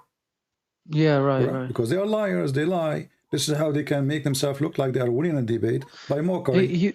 You said Allah meant the moon god, La. We don't want to change topic from one to one. So now, do you agree that Allah have a shape and he have body and he have physical body? I believe now if this guy is saying it, yeah. Okay. And the hadith too says it too. So all right. So I'll search more later on. As long as Allah have body and have fingers and have shin, who is the one who created the shin of Allah? Himself. No, you cannot say that. No, you cannot say that. Why I can't say that? That means Allah created himself. No, but like not created himself, but it's from him. Nobody created it basically on him. He was just he always had it. So when I showed you that Allah have a shape and then he will come in other shape, he have two shape. Right. Is the first shape is the shape the true Allah, and the second shape is additional Allah? Well, if he's coming in two shapes, and the first one they don't know him, and the second one they do, I don't know. I'm not sure. Okay. When I asked you who is the one who created the shin, you said Allah. No, but I said that by accident. It was never created. It was always there. Okay, he never created. So the shin was always there. Yeah, all his body parts were all. This is just the way he is. Yeah. Okay. So Allah have a physical body, but he is not inside a space? Allah has a physical body, but he's not inside space. Yeah, he's above the seven heavens. Above. There's nothing called above and bottom. Either he have a space around him or not. The second you say he have a body, it means he's occupying a space. He's not compiled by any space, no. No, he is because he's a body now. Yeah, and this is the day of judgment, all right? Doesn't matter what day of judgment. This is before. But listen, focus with me. Allah have a fingers, have a leg, have an ass, have a face. Okay. Before he created everything, do you agree? He was like this. Yes. Okay. So before he created everything, what was there? There was nothing there. There was nothing. Do you want me to show you what your prophet said? Okay, go ahead. You will laugh now. Yeah, probably will. This is your God, my friend. Try not to laugh. Okay. The hadith says here, they asked Muhammad, what was exist before Allah created everything? What was, before Allah created anything? What was there? So here it says, from his uncle Abu Razin, and says, he said, the Messenger of Allah said, there was our Lord before he created our creation. Where was our Lord before he created his creation? Where he was, listen carefully. He said he was above the cloud. Okay. And here the translation is wrong. It says no air, but it says, in fact, it says air. If you go to different translator, this translator is a donkey. It says above him there's an air, and underneath of him there's air. Read carefully. This is the same hadith, different translator. I said, O Messenger of Allah, where was our Lord before he created the creation? He said, he was above the cloud, below which was air, and above which was air. Does it say that? And water. Below there's air and water. And then he created the throne above the water. So let me repeat the question again to you. Allah occupies space with a shape, or he don't occupy space in the shape? Right now, today? No. Read the hadith. This is your prophet talking. He said he was above air, which was below air, and above him was air and water. Yeah, according to this hadith, these are like the well, air and clouds and water exist. So yeah, and not only that, there's above him. Above him there is air. Above Allah there is air. Correct? Okay. So right. Allah is not only inside His creation; He's between them. Okay. Okay. So according to this hadith, that water was always there. It was never created. But look how stupid this story is, because they said to Muhammad, "What was exist before Allah created His creation?" Correct? Right. Okay. Which means the moment of zero, before He created anything. So this hadith implied that there's air is not created by Allah, and the water is not created by Allah. Because they're asking him, where was Allah before He created His creation? Okay. What okay? Muhammad is a donkey. They just said to him, where was Allah before He created His creation? Yeah, well, according to this hadith, that these things obviously weren't created. They obviously were before creation. Exactly. Right? That means Allah isn't the one who created them. Allah is living there, but He did not create them because they asked Him before His creation. So are you telling me that the water was not... I'm not telling you. The hadith says that before His creation, there was water. Before His creation, there was air. Does it say that, or does it mean He's making things up? Yeah, it says that. It says so before His creation, what was? There was water and air. And then you will see, isn't it the Quran says we created everything from, every living thing from water? Okay. But that's mean Allah did not create anything. Because water was there. Right, okay. So how He created everything from water, if water was there? How did He when He say we created everything from water, that's mean He is using the water which exists before Him to do things. To cook. Okay. Is this, so this hadith is Hassan. Can you post this hadith in the chat? It's Hassan, yeah. So, okay, which means good, right? Yeah, good. Hassan is one of the names of the grandsons, the fake grandsons of Muhammad, if you remember. Yeah, okay, and, okay. And this hadith proves that Muhammad is stupid because they ask him, where was Allah?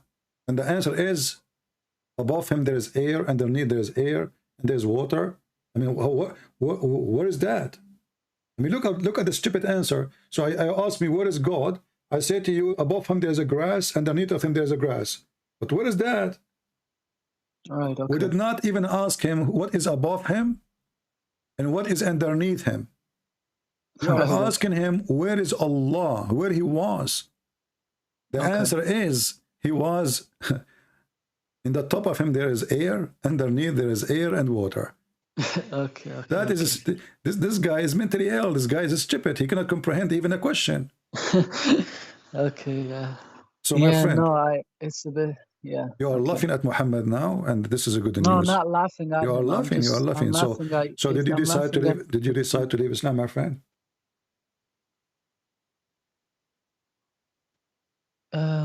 You know, I made a challenge, and you actually did it. So like my shocking thing when I read your book and your hadiths, I mean not hadiths, sorry, your videos. When you showed the references when He was killing people and the sixth commandment for Muslims to do, because they say we only have 5 apparently, but there's 6 like you're saying, and it's a commandment to Muhammad. So does that mean if it's a commandment to Muhammad, it should be a commandment to all Muslims too? It's a commandment for all Muslims. I showed you it says for all Muslims. Right. Yeah. So you are out of Islam? Yeah. Yeah. Wonderful. I'm happy. But I have to learn more about the Bible and Christianity before I become Christian, because I don't know nothing about it. No problem. Well, maybe next time you can call me. Because I believe in God, but I believe in God is love. And like, I never thought Muhammad was a killer, or just, I just thought he was like perfect, you know what I mean? And I just did everything that I could Muhammad to do is a the pervert. best I could in Islam. Is a pervert man who use the word God for the sake of his pocket and his penis. That's all what Muhammad is about. Actually, there's a sheikh. There's a sheikh. You can watch his video. Ahmad Qabaji. He's from Iraq.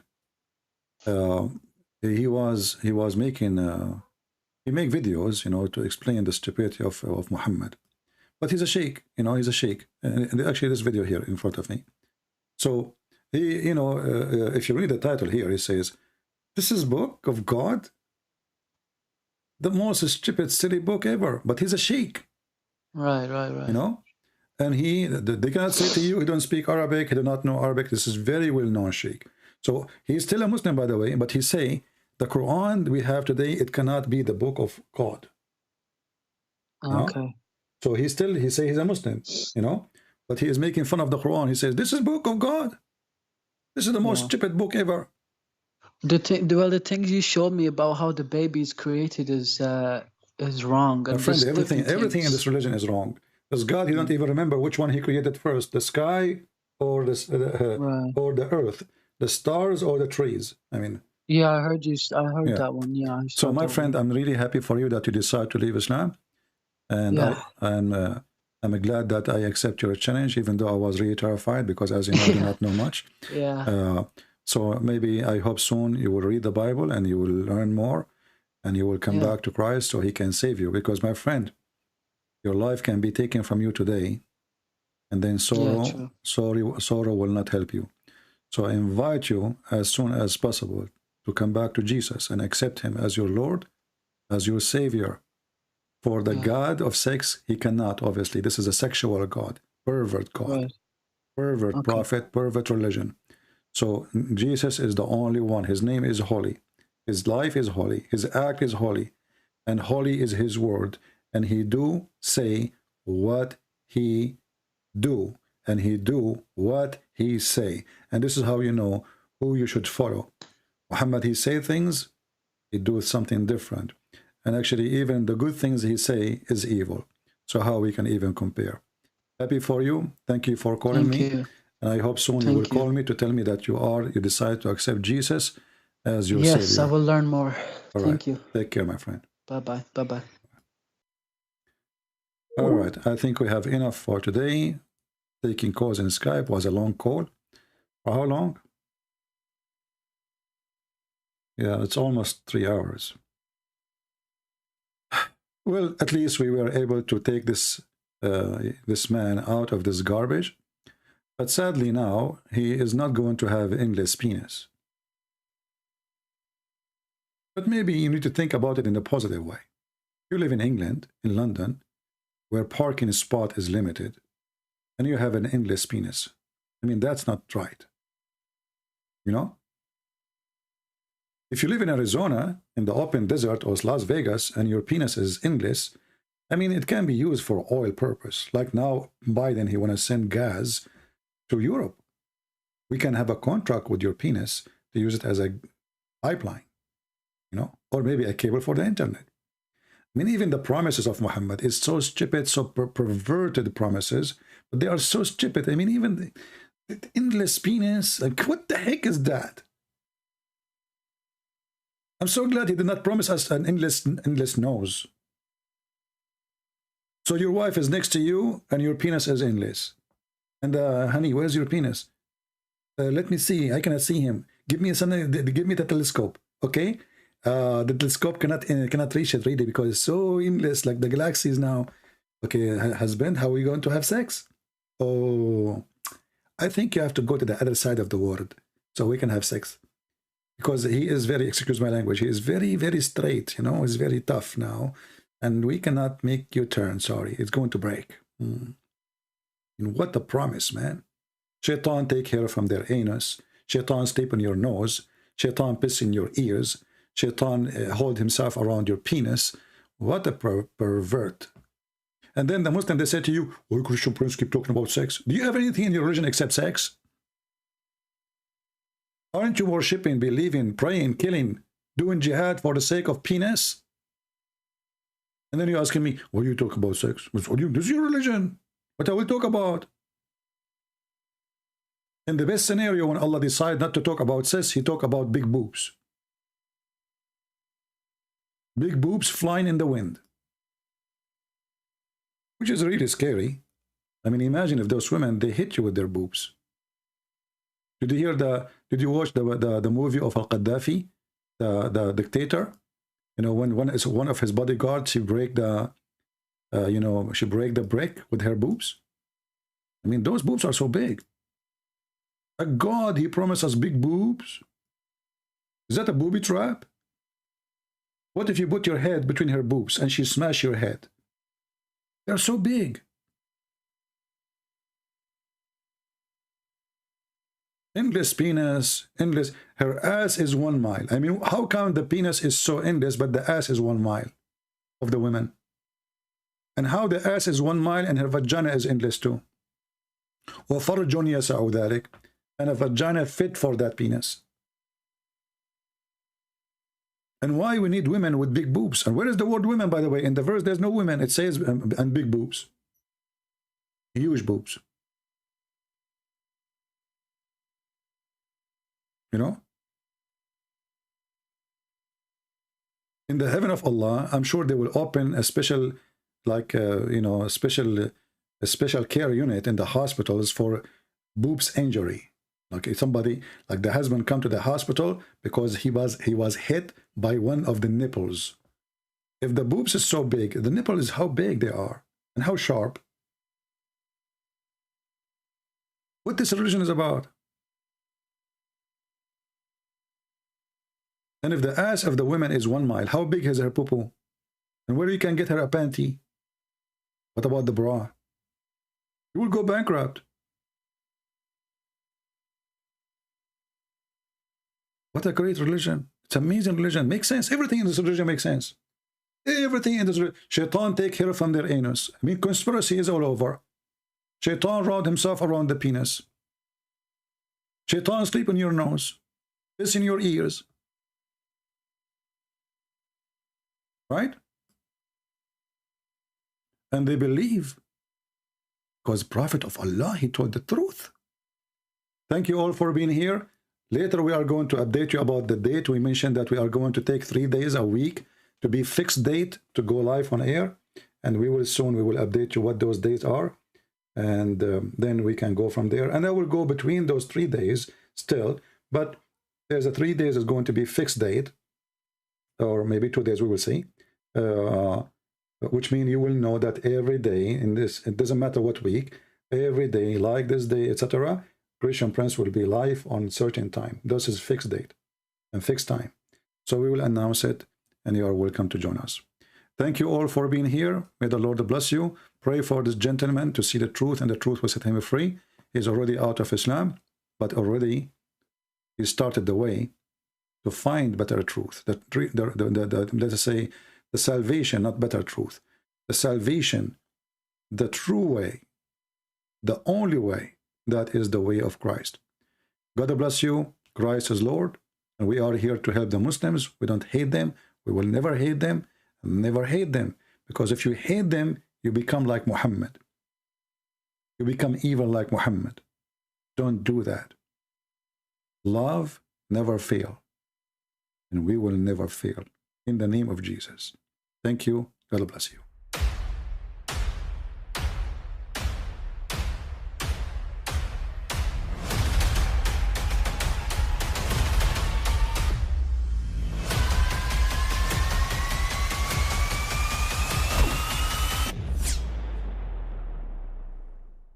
But I mean, again, he doesn't know who Gabriel is, right?